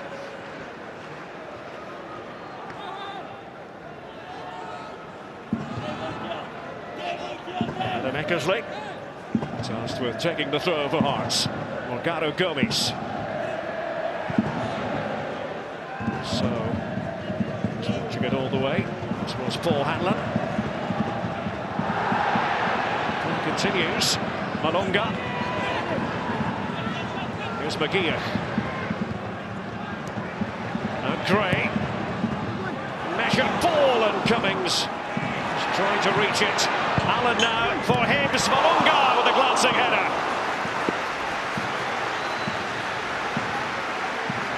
Good phase of play by Hibernian, patient in their build-up. Works its way out to Scott Allen wide in the left here, whips it in. It's a clever little glancing header. Unfortunate there, Malonga. Spent a lot of time in Italian football with Torino, Foggia, Cesena, Vicenza. Was playing in the Spanish second division last season for Real Murcia.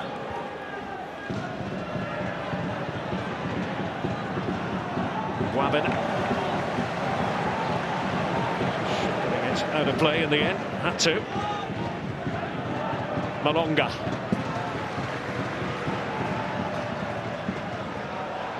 Sun just breaking through the clouds here in the Scottish capital. A tigerish play by Robertson. Scott Allen. Wabin trying to defend the ball for the challenge from Prince Wabin just outside the box. It will be a free kick and a yellow card for Wabin. And Bobby Madden's in a fantastic position, right up with play. Allen driving into the box, there you can see clearly just a half a yard outside the area. Yes, it was perfect refereeing.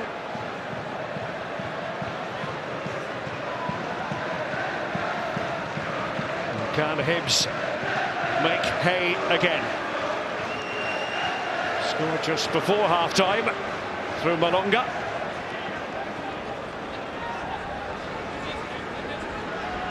Tension building.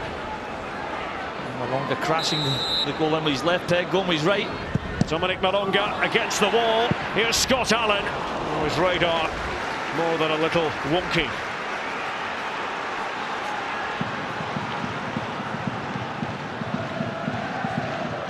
Yeah, fires into the wall, falls nicely for Scott Allen. Just slices it wide. A real positive run by Scott Allen to win the free kick. 10 goal attempts by Hibs as against 2 for the Jambos. 5 of the 10 for the Hibees on target. It's a well-merited lead. Here's Cummings.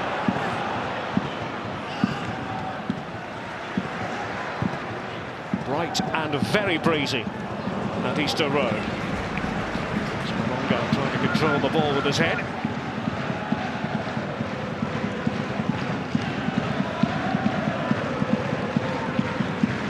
Alexander in his first Edinburgh derby, to pick the ball out of his own net. Patterson. It's a bit clumsy, the two strikers going after it, El Hasnaoui and so for Hearts. It's the two Hearts strikers who collide with each other. It's the Hibs defender Fontaine who gets the free kick. But winded there.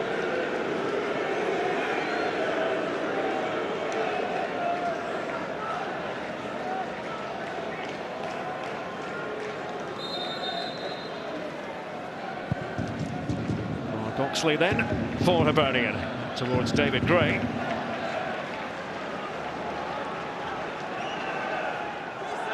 Well, Hearts were out nice and early to start the second half, but it's Hibernian who've started the better. This has been so unable to win it, however. Lewis Stevenson. Wasn't a bad idea. Wilson and Öztürk combining. Joining forces, the two centre-backs. Here's Robertson now, and Cummings. He had Malonga just to his right. Away goes Gomes. Looking to disguise the pass. It was intended for Osman Sow. He's had to be mindful of his position. Yeah, he just halted his run, aware that had gone offside. Gray up to Malonga. Eckersley and Wilson looking to keep Malonga in check. Rogaro Gomes. French born, but of course Senegalese parentage.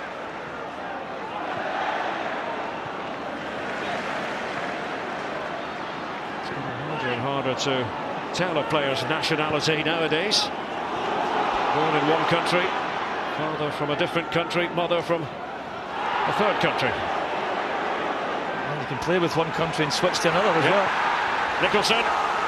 Now Eckersley for Hearts. Goal kick.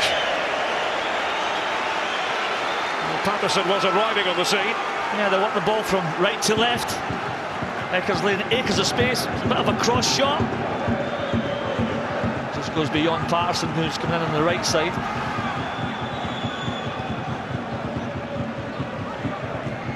Robbie Nielsen was able to get his message across at half-time. It's really seen so much go their way this season. New ownership, the new managerial model.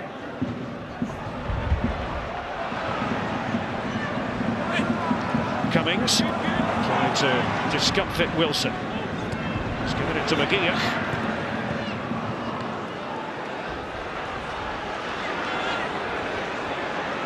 Patterson with the short ball to Prince Blabin.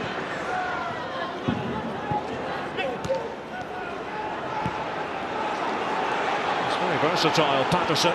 Seen him play up front for Hearts. First to be at right back. Eckersley. King wanted it. Managed to control the ball, Billy King. Prince Blabin. And the block was by Paul Hanlon. Crucial one for Hibs. Patterson now. Team of players inside the penalty area. And they had Osman Sow and others. Billy King now. Well, it wouldn't quite happen. Yeah, pressure starting to build from Hearts. This is a wicked cross in by Patterson. Whips it in there, reloads the pace.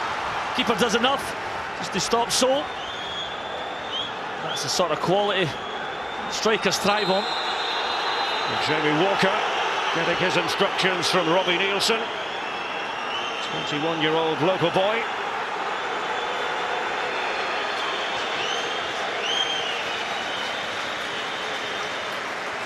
And Mark Oxley in no particular rush, and he's hearing it from the Hearts supporters behind that goal in the Dunbar end, as certainly it used to be called, named after the old juice factory. Juice here in Edinburgh, of course, nothing to do with what you might have for breakfast in the morning. It's a reference to a soft drink. So, Jamie Walker. Can he change the course of events here? Scored a couple of goals in 10 appearances this season. And off is going El Hasnaoui. Has now had a good chance, well, the great chance in the first half. But apart from that, it was very quiet. Can Walker's just give them a little bit something different.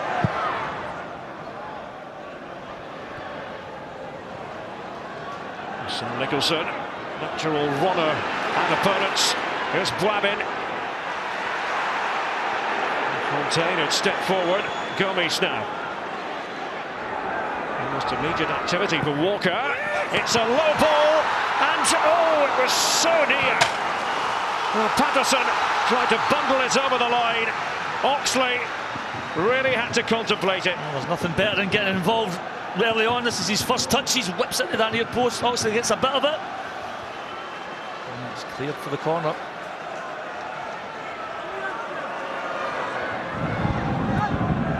Billy King.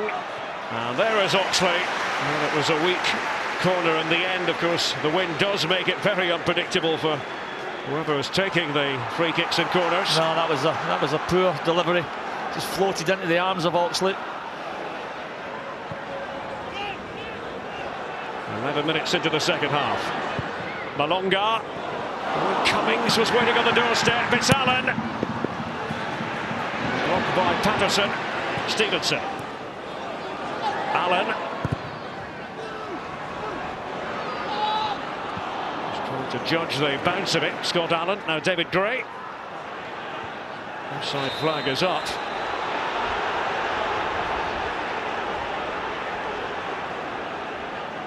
Yeah, the offside flag went up, but there was a good advantage there for Hearts. There's going to be another substitution. Jordan McGee has been going through his paces. And Danny Wilson hands off the armband. Yeah, just noticed in Danny Wilson's recovery run back there, he looked in a little bit of trouble. I hope it's not a reoccurrence of the problem he's had.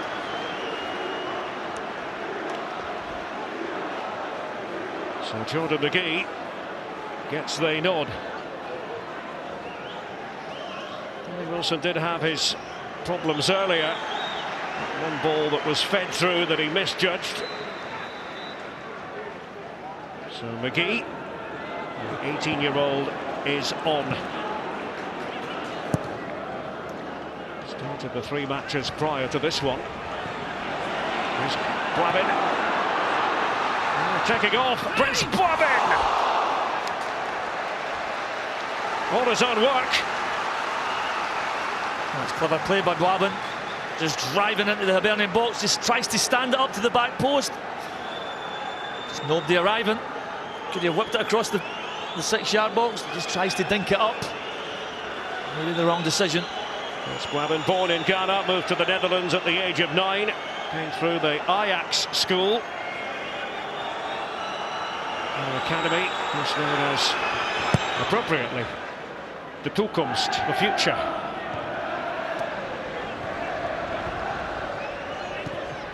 The present looks bright for Hibernian, but a long way to go in this derby. David Gray. It's getting tangled up, it's quite the scrap over there. Temper's getting frayed, Eckersley and Gray. Of course, they both have Manchester United in common, the two of them. And it was about to escalate, but they had the good sense to back off. It ended amicably.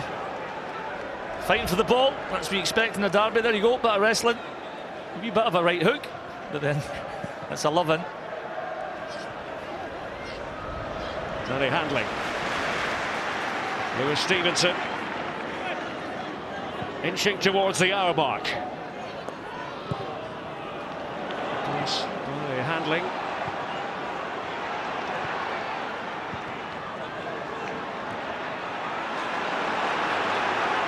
Dylan McGee.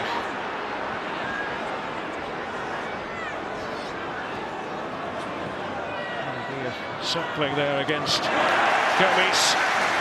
He's chiseled a corner out of that, and it meets with the approval of Alan Stubbs. McGee didn't have many options there.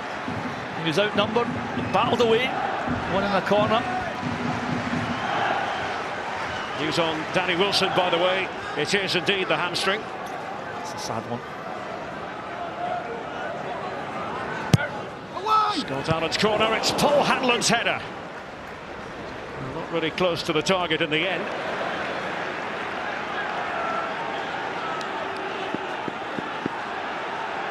This time Allen tried to just drive into that near post area. Try to pick up the run of Hanlon. Just slightly behind him, just comes off his shoulder. Patterson with the throw. There's Blabbin. Walker. Johnny Walker. Hanlon doing well in the defensive area this time. I think these are two real important blocks. One in each half.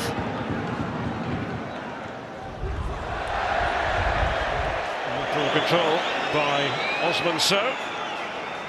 Swedish born of Senegalese descent.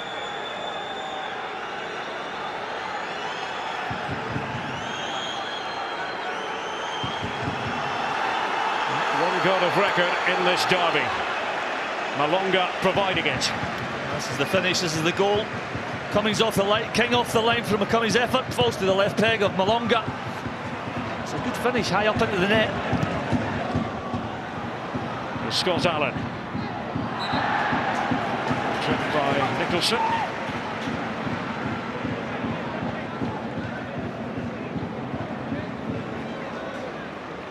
Allen's 8th start of the season.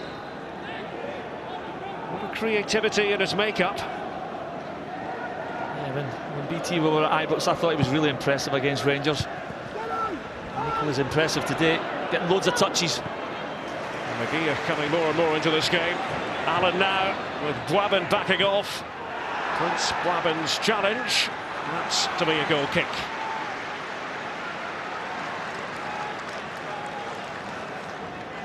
Against Scott Allen, going for the outside of Prince Bwabin.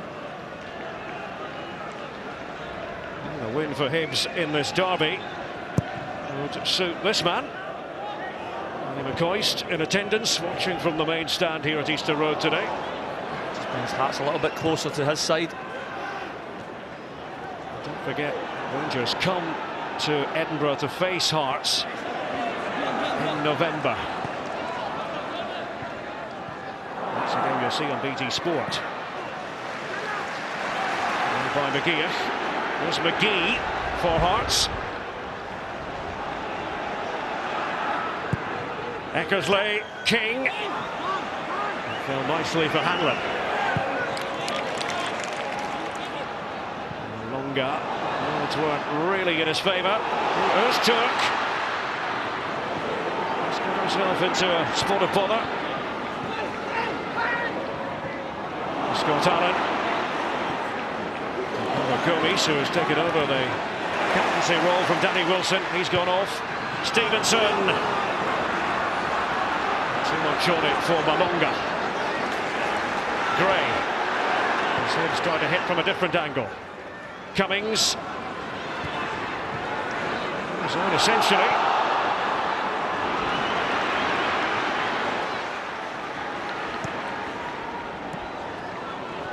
Allen. Stevenson.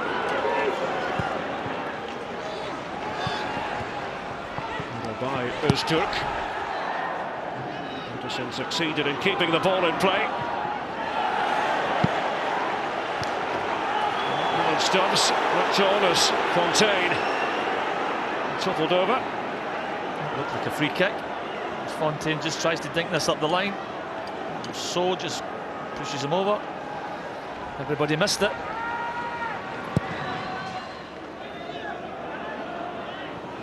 Again, it's gone all the way forward. This time Nicholson for Hearts. It happened in a flash. It's a long, hopeful ball. Fontaine misjudging the flight. It's a decent effort. And Stubbs, together with Bobby Madden, the referee. He's not mincing his words here, Bobby Madden. Both able to smile at the end of the conversation. But just in this little patch in front of the dugouts, Alan Stubbs just isn't happy with. There must be 3, 4, 5 decisions now that have gone against his team. Harry King just driving inside.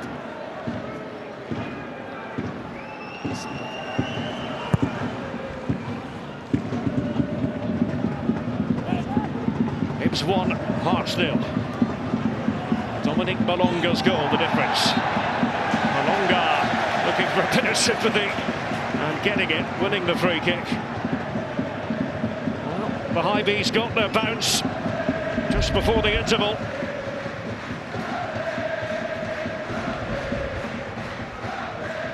It's been a strange season for Hibs, a mixed bag of results. A few disappointing ones, but sensational ones, in particular the victory at Ibrox. Well merited one. Allen, and Malonga's in there again trying to cause havoc. Well, it's going to be a corner. And again it's the delivery of Scott Allen. This time just whipping into the penalty spot. This comes off the defender in the end. Comes off McGee.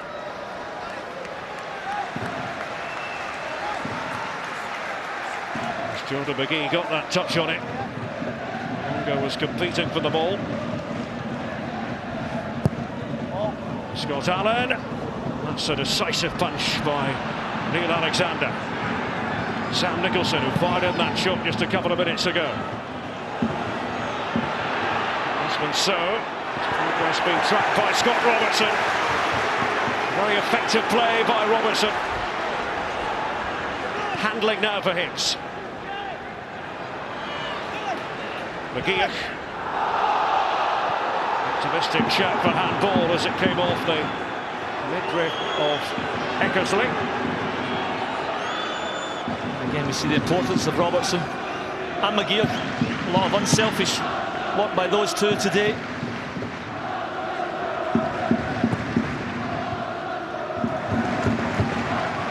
1-0 here in the Scottish Championship.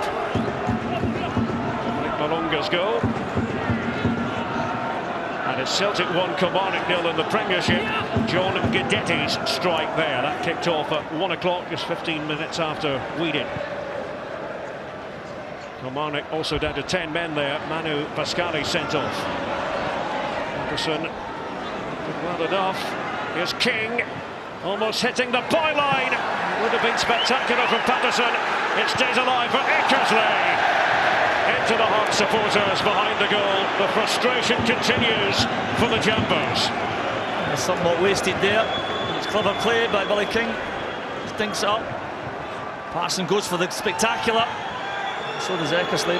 It's high and wide.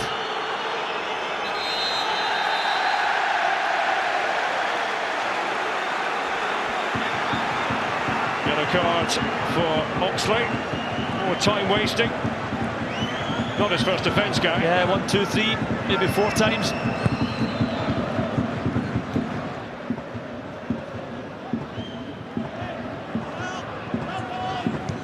Gray.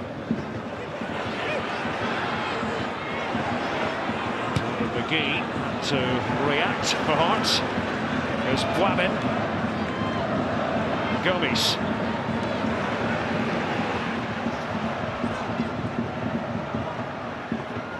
Hearts yet to taste defeat in the Championship.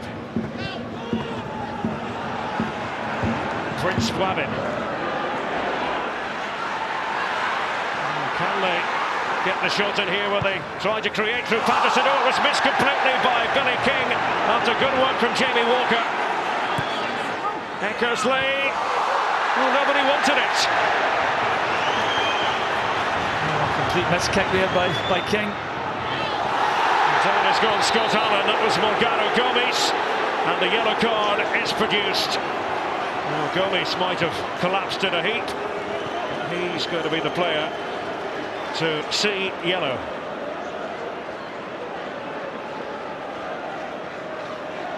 And the captain gets the yellow. It's clumsy. It's a clumsy challenge. Walker does well. He's waiting for Patterson, waiting for the support. Just delays it nicely. Great cutback. That's complete. Just misses it completely. Gomes in the book of Bobby Madden. Stevenson tried to give it to Malonga.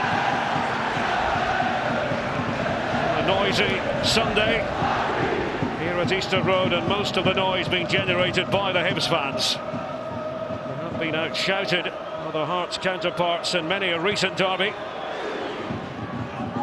No, it's the first time I've seen the Hibs crowd as supporters as they've been today.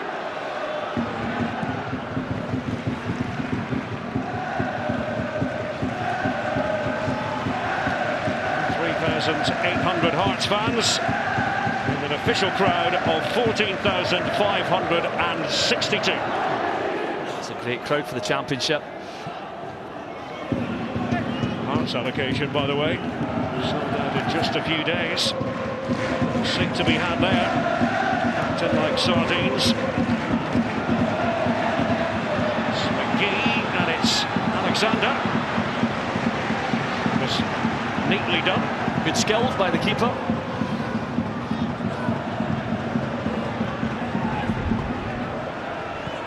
It's Boivin's pass. Alim Öztürk. Callum Patterson. Useful looking ball. This is This is one of many. Again, just gets it outside his right foot and whips it into a real dangerous area. It's good defending by Gray.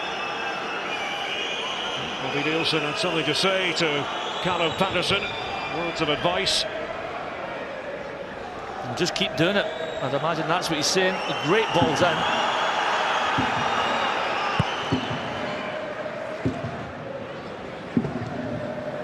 Hibs are about to make a double substitution. So Stanton has been getting ready. Alec Harris as well.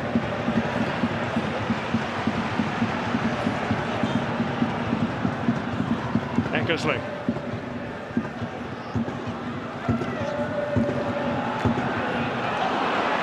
Hanlon, he knew he had to get there. Boivin. Patterson, Hearts trying to get the ball to Callum Patterson when they can. He's really in a position to do damage with a cross that time.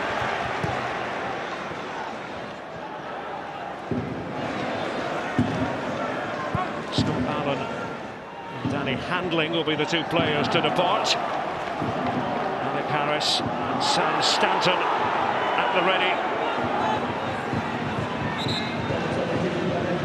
And now it will be double substitution time. Crawford Allen there, the fourth official, is making sure that everything is displayed correctly. Scott Allen really has caught the eye in this derby. Alec Harris, a true flyer, pace merchant, is on. The other change sees Danny Handling make way for Sam Stanton. Yeah, both did a good shift. Scott Allen in particular, I thought he was excellent today. Two players, two offensive players coming on. Two local boys to boot. Two Edinburgh lads. Fontaine, judge it. Hibs trying to see this out. Hearts half threatened. Especially down this right-hand side, and they've got the ball out to Patterson. He's whipped in 2 or 3 wonderful balls. Billy King is reaching for it. There's Lewis Stevenson. Malonga. And Stanton who tried to drag it forward. Malonga. It's going to be a free kick to Hibernian.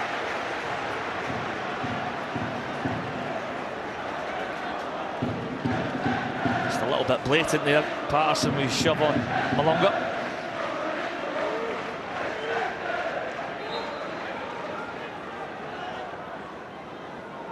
Hibs, of course, have got an important League Cup quarter-final date with Dundee United coming up, but first things first. Will they prevail in the derby, the second capital derby of the season? Gomes. Eckersley. Stanton. Bounce off him. Walker. Wanted to get the return ball from Osman Sow. There's no foul play. Gomes, a misstep by Stanton. Boivin. What can Hearts throw at Hibs in the final 15 minutes of this game? Jordan McGee for the Jambos. He was only happy to release it. It's all about Nicholson's explosive potential. Longer. Slightly wind affected. Gomes sure enough on the ball in the end. Öztürk. There's Walker. Boivin. Jamie Walker. The thicket of Hibs players to play his way through. And now it's opening up for Cummings. And Alex Harris has plenty of pace. Harris for Hibernian. Malonga was waiting. Patterson was able to get back. Yeah, good defending, Patterson covering in. Good counter-attack. It's off the back of solid defending, back in numbers, matching the runs of the Hearts attackers. Öztürk, Wabin getting into the centre-forward position that time. It's McGeoch now. Came off the heel of Cummings.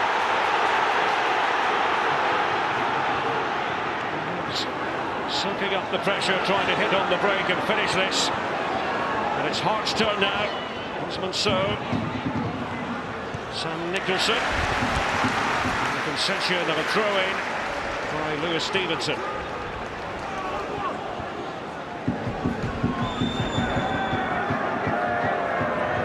Instructions coming from Robbie Nielsen.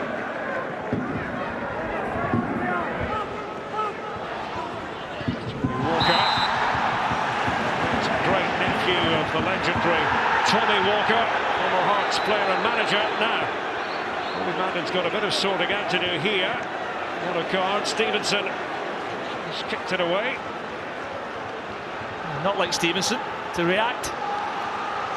Again, it's Jamie Walker who's certainly made an impact coming from the bench.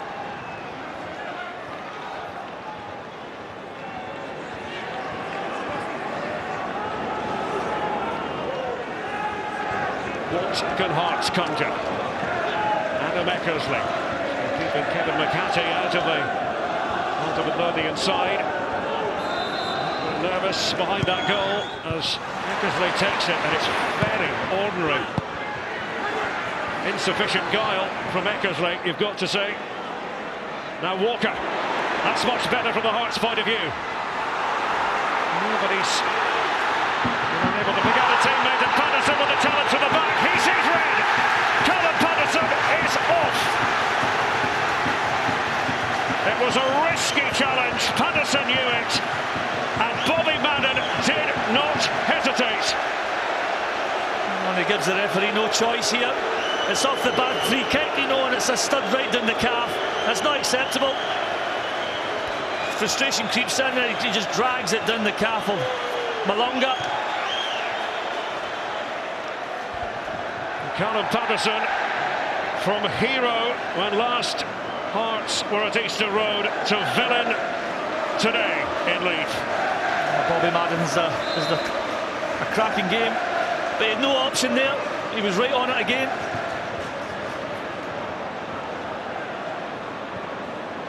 So a red card for the Maroons right back.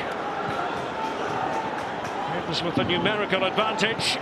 They've held the lead since just before half-time. They've been excellent in possession. That's exactly what they've got to do now.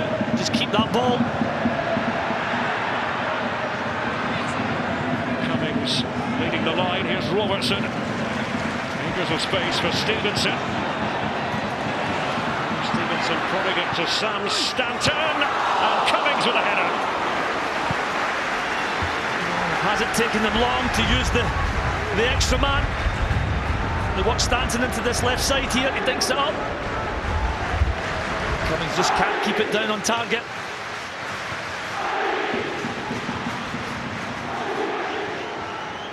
There's been so much talk about negativity from Hibs fans, not least from Leanne Dempster, the recently appointed chief executive. She got involved in a fans forum online, but I must say they've been very positive today. They've been encouraging, and it's McGeoch, and away goes Malonga.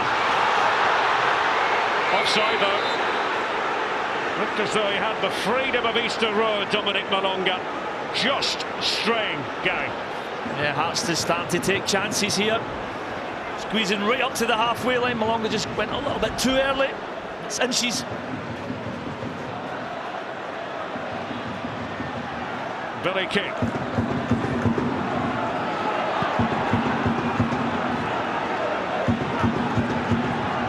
Nine minutes of normal time remaining. Hearts reduced to 10. Oh, they're still trying to get in behind the Hibs defence. Billy King, he knows all about dramatic late goals in the derby. Hibs have defended the crosses well. And again, it's Hanlon.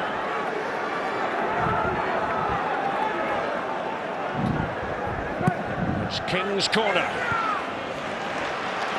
Paul Hanlon once more. Harris. Nicholsley. It's going to be Hanlon's ball. The idea was to get it to Cummings. It's Blabbin. Usually see him all the way back defending there. Morgano Gomes. It's a real test of Hearts' mettle. Kennedy is preparing to come on for Hibs. Blabbin.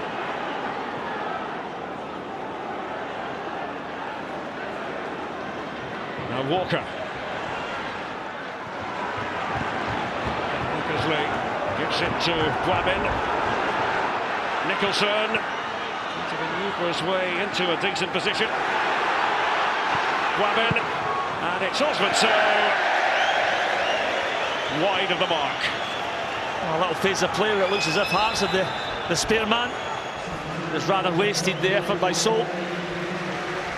Off is going Jason Cummings. It will be the Hibernian change. Jordan McGee, meanwhile, just receiving advice from Robbie Nielsen. But Cummings will be replaced by Matthew Kennedy, 19-year-old. Joined in August on loan from Everton. Loan spell lasting until January.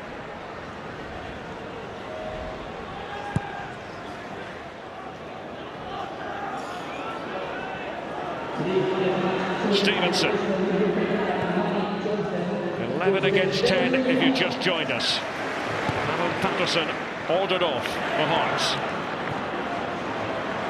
Dominic Malonga's goal representing the difference. Stevenson, it's Malonga. He's trying to lose Blabbin. And it slithers out of play. The frustration of Jordan McGee. It's McGee at right back now. Blabbin, as you can see, is next to Öztürk. Eckersley at left back where he started the game.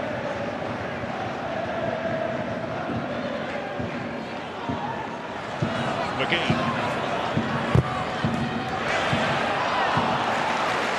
Almost lost out to Stanton. Such a great Hibernian surname, that. Classic. They just want to keep the ball in this corner as long as they can.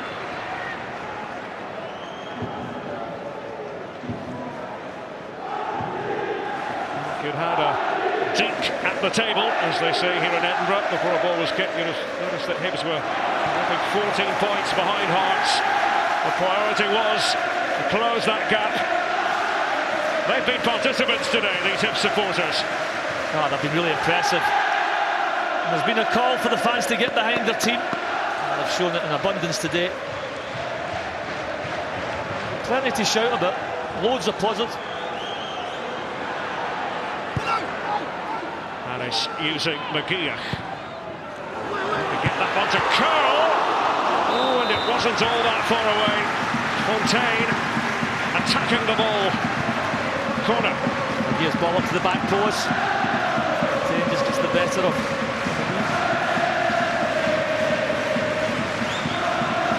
Wonderful vocal backing for Hibernian.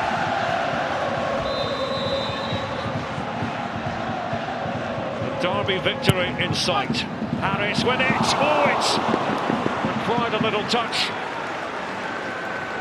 Nobody able to apply that touch. I don't know if this was intentional. Just tries a little glancing diving header, Hanlon.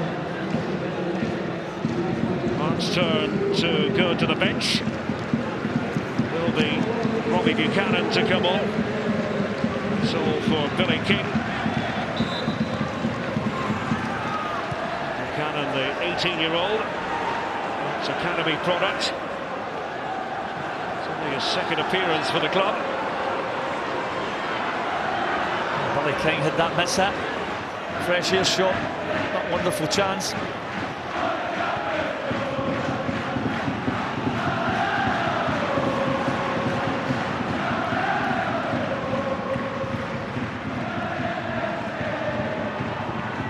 Time running out for Hearts.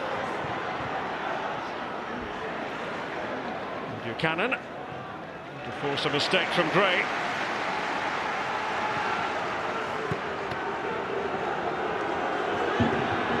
Gisley.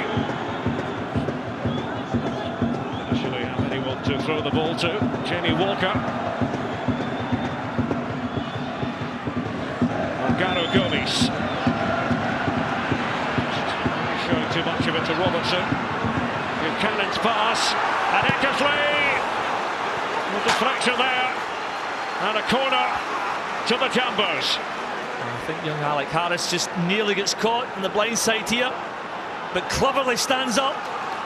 If he's committed to the challenge, could have been a penalty.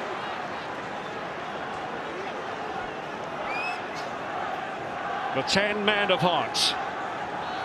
So they've been told by Graham Chambers to make sure the ball's inside the quadrant. It was high in the air. Relatively easy take for Oxley. St Johnstone against Motherwell is coming up. That's on Friday. The Scottish Premiership, BT Sport 1. A week tomorrow, more action for the Premiership will be in Dingwall for Ross County against Aberdeen. And you can see all the goals from this weekend's action around the SPFL. Our roundup show, 5:30 tomorrow. BT Sport 1. The Hearts have scored 7 league goals in the final 5 minutes of matches this season. They need another one here, but they're having to do it the hard way. Yeah, with 10 men. It's a big ask. I'm sure they'll give it a final push going towards their own fans. There's Turk. Right. Dylan McGeoch. There's Turk once more. Scraped away by Fontaine. Comes off. Kennedy, who is fighting for it.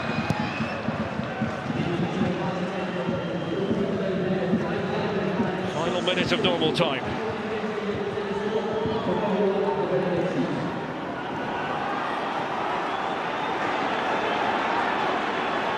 It'll be interesting to see how much time is added on to the 90. Walker. There's Turk. Nicholson wanted it played to him. There's Turk obliged, but Sam Nicholson penalised here. He tried to go around Scott Robertson. Guy? Yeah, just as he plays it around one side, just pulls him back there. There's a little tug.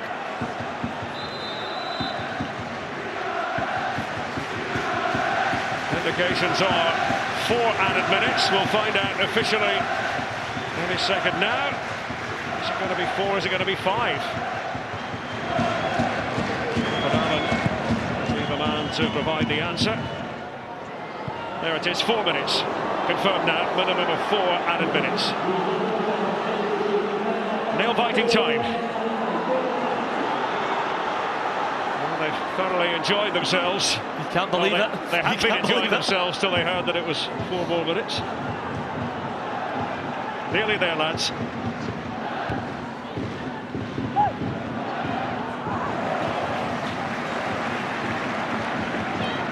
Robbie Nielsen and Hearts, they've been invigorating. Played imaginative football so far this season, but coming up short today, so far at any rate. Yeah, I just thought they're a little bit soft up front, lacked a little bit of punch in the final third.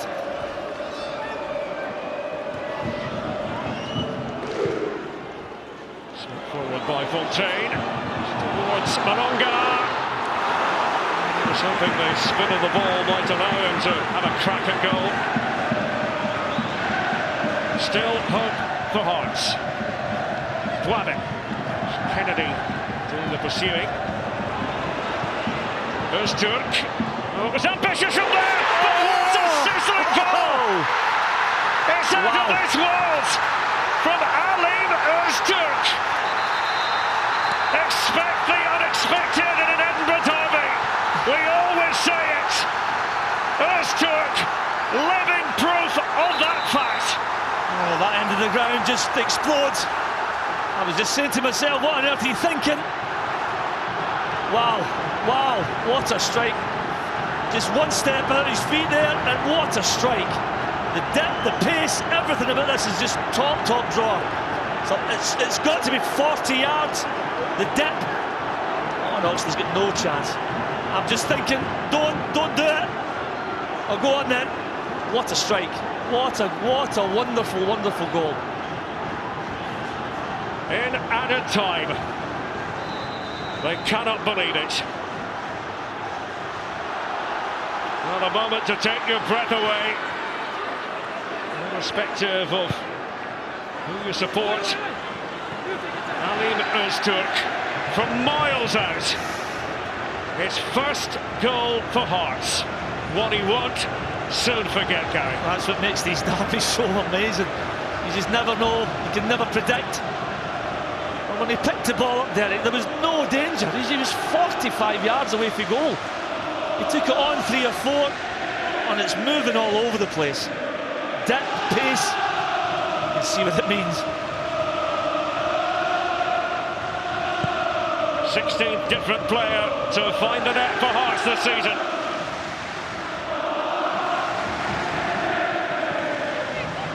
It's a maroon scene away to our right.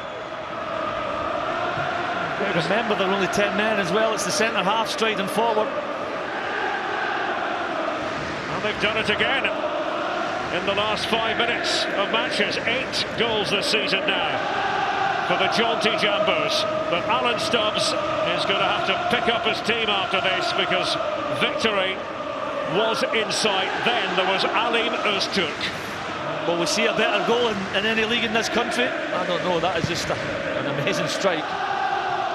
Especially under the circumstances, down to 10 men.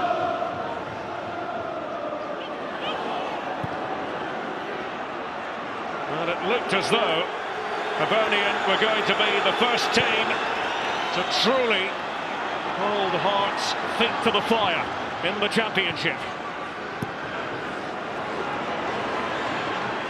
Last few seconds now. I'm still a bit stunned up here. What a great strike. Montaigne, offside flag had gone up. And it might be Hibs' last statement. Just looking down at the pitch to see where the grain of the grass, what part of the pitch he took the shot from. It was over 40 yards. Alim Öztürk with a wonder goal for Robbie Nielsen's Hearts. In added time at the end of the derby, Dominic Malonga thought he had done enough with his goal on the stroke of half-time. It's a draw, but it might just feel a bit like a victory if you're a Hearts fan watching this. Mark Oxley trying to come to terms with it. And so, honours even, a point apiece here at Easter Road, the second derby of the season. It is finished.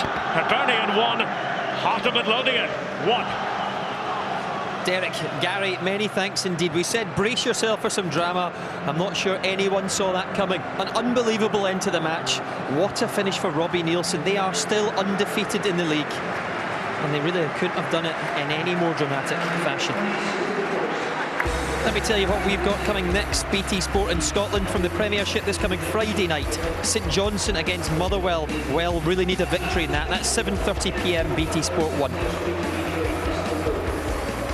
This then is the Scottish Championship table. Hearts extended their lead at the top then with that late leveller. 7 points clear of Rangers now. Hibs are up a position as well into the playoffs. 4th there, 15 points. Late drama. Hibs thought they'd won it when Malonga scored, but then big Alim Öztürk, a centre-half, decided to take aim from very, very far out. What a finish. Our review is next.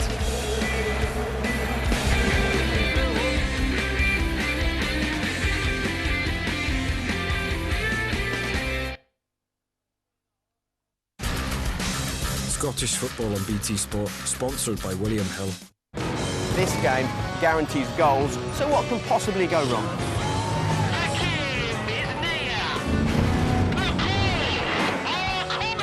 The highest scoring fixture in the history of the Premier League.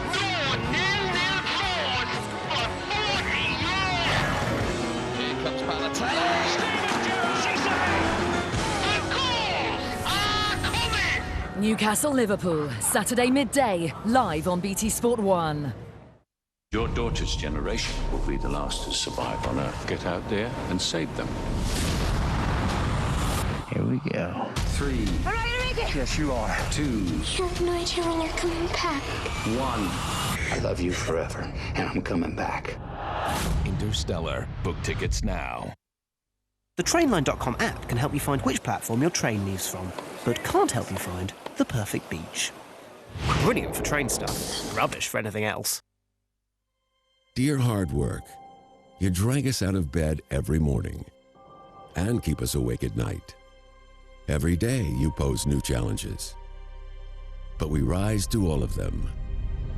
We are Vito, Sprinter, and Citan from Mercedes-Benz Vans.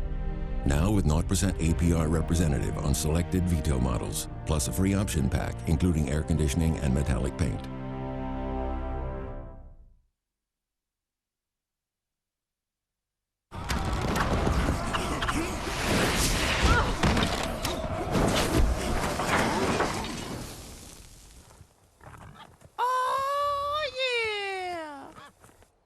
You and this army. Clash of Clans. Download for free. Dream of a sports car, the ultimate treat. Think private island, private beach. Think villa, penthouse, front row seat. Don't think about shopping. Think personal shopper. Think country estate. Think swimming pool, chopper. With Euro Millions next Friday, you could be one of 25 guaranteed UK millionaires who will also win a private island getaway. It's a mega Friday. Play makes it possible. When my van's off the road, I'm not working. So what am I gonna do? His van's off the road, he's not working. So it's time he got something new. Panorama. Vanarama, they're the ones to With amazing deals like this new Peugeot Bipper from just £117 per month. They're the ones you need to call. You make it or miss it by a hair. You get it or lose it by a hair. You're off or you're on by an inch, by a fraction, by a hair. That said, we don't make the world's most popular razors by a hair, but by a mile. Gillette, proud styler of men's mows this Movember. What are your specials? What are you after?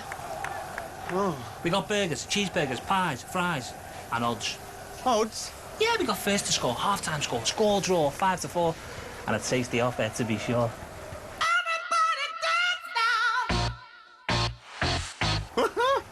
What's the catch? Haddock. Download the Coral app and check out our in-play specials. But please bet responsibly. So long, farewell, I'll be to say goodnight. I hate to go and leave this pretty sight.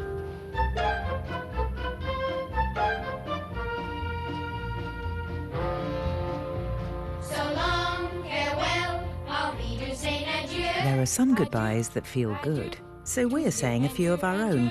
Starting with saying goodbye to giving all the best offers to new customers, and hello to loyal customers enjoying the same deals too. I'll be to say goodbye. Goodbye unfair banking. Hello NatWest. Scottish football on BT Sport, sponsored by William Hill.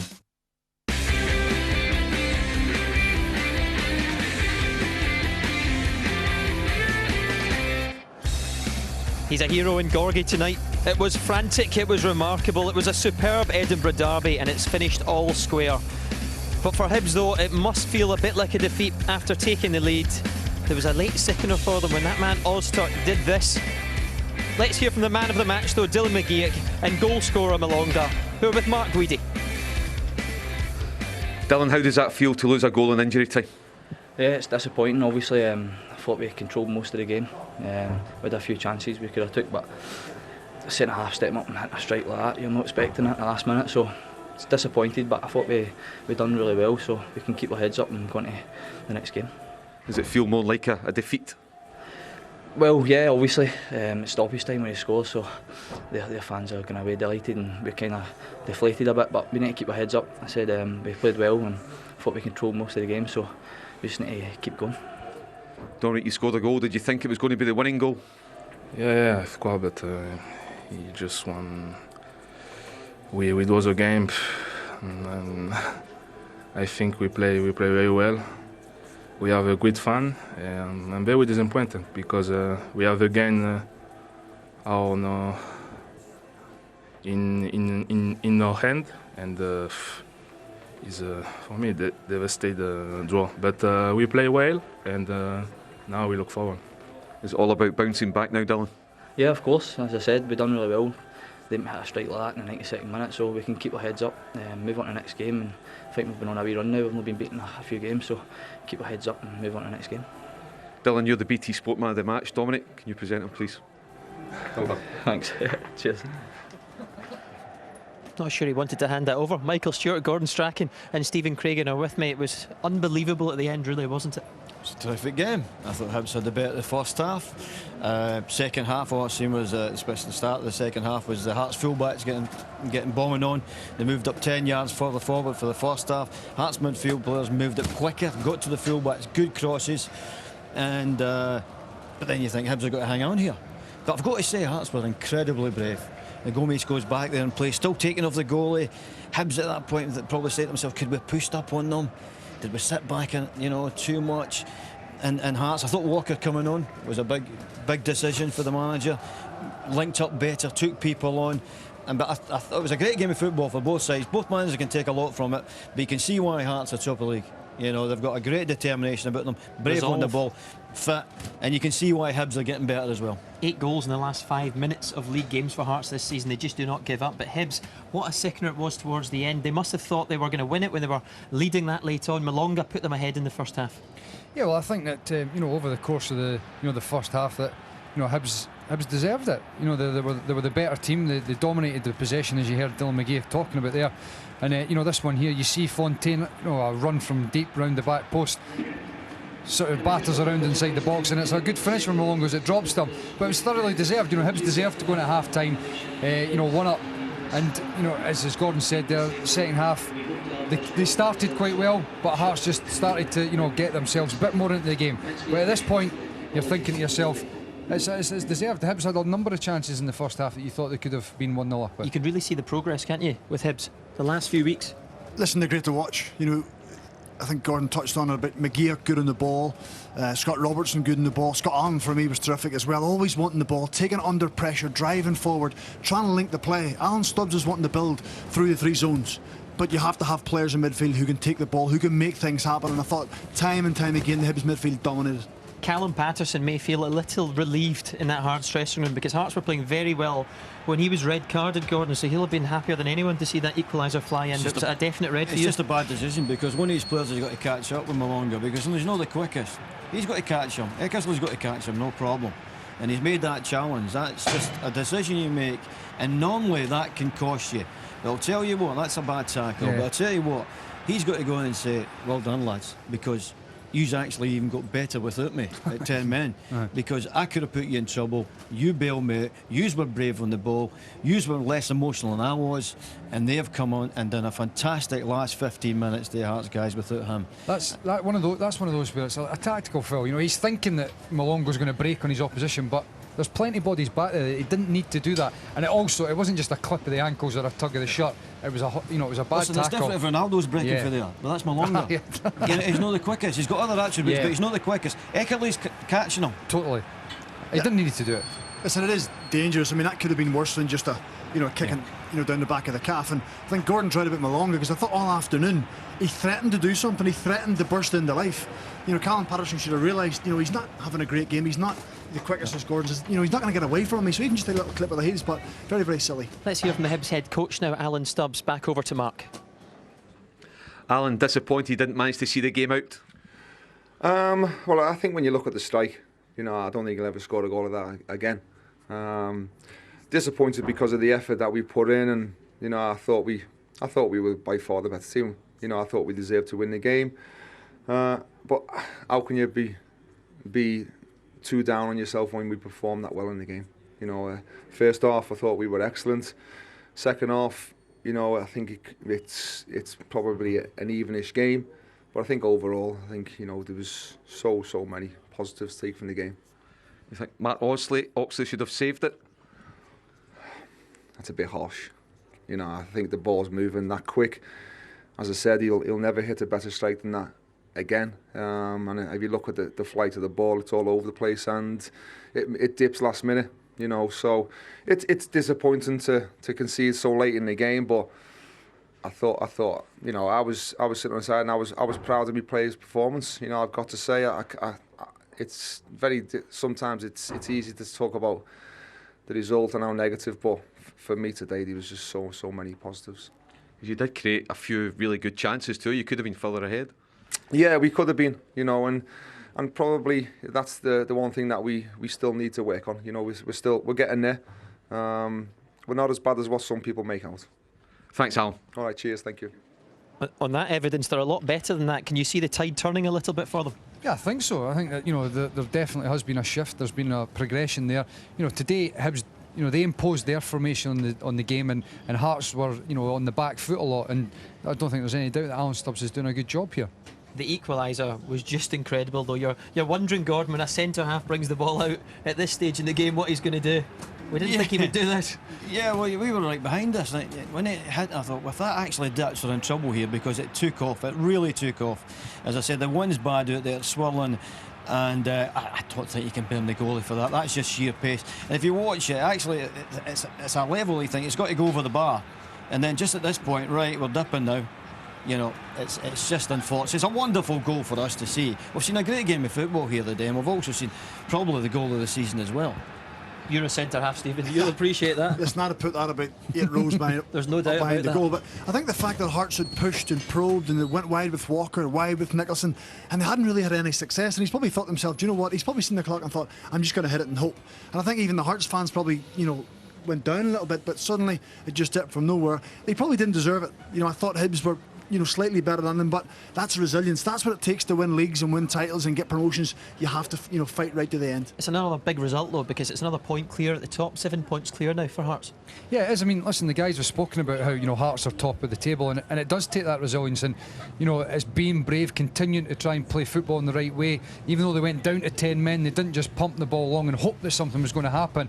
You know, it's a pot luck shot at the end that's given them the goal, but they kept probing, they kept trying, and it's those things that, you know, make it the fact that Hearts are sitting top, 7 points clear. Obviously it means that Rangers have got a chance to try and close a bit of the gap, but they're there on merit. They deserve to be there. We always know these derbies are frantic, they're frenetic as well, but the quality we saw was great in such a, well, messy, dramatic kind of atmosphere. On a day like match. this, with the conditions and the tension and a derby, you really shouldn't be getting football like this. And I thought the football was wonderful. I think Alan Stubbs just said, right, who's my best 4 midfield players? Right, I'll get a system to suit them. Apologies, Gordon, can I stop you for just a second? Robbie Nielsen standing by. It was good. Let's hear from Robbie Nielsen. Back to Mark. Robbie, did you deserve a point from that game? It's difficult to tell. You know, probably Hibs said we wouldn't, but we said we did. You know, I thought we passed the ball well, but in the final third we didn't really create a lot. You know, I didn't think we linked to play well. I thought, you know, 2 strikers didn't really get into the game. You know, they're wide creative players, but it's a derby match and it can be difficult. You know, I thought we showed a bit of steel to pass it about at the back and trying to create the opportunities, but you know, it was a day that it was blustery, it was difficult to create in, and I thought we showed some fantastic spirit. You know, we keep the run going, I've been undefeated. You know, we're down to 10 men, and you know, we kept working, we kept going, and we kept pushing, and we changed our formation to try and give us 2 up front, and thankfully get the rewards at the end. Gordon Strachan has described Ostop's goal as a goal of the season. What did you make of it?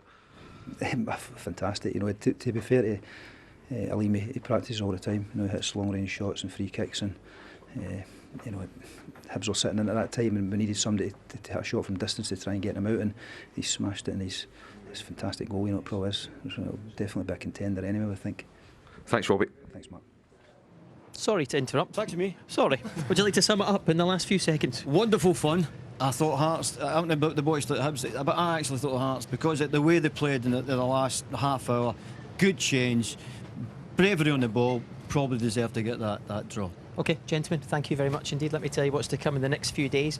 Tomorrow, the SPFL Roundup Show, BT Sport 1 Monday, 5:30 p.m. And following us next, some Bundesliga action. Wolfsburg against Mainz coming your way. What an Edinburgh derby, though. Hibs thought they'd won it. Heart struck late again. Must be a sickener for Alan Stubbs. Thanks for watching. We'll see you soon.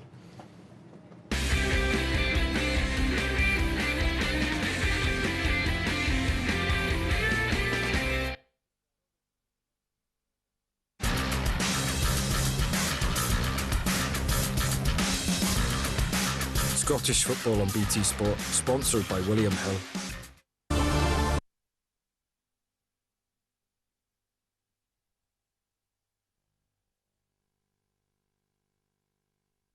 Tone T's Super Slimming...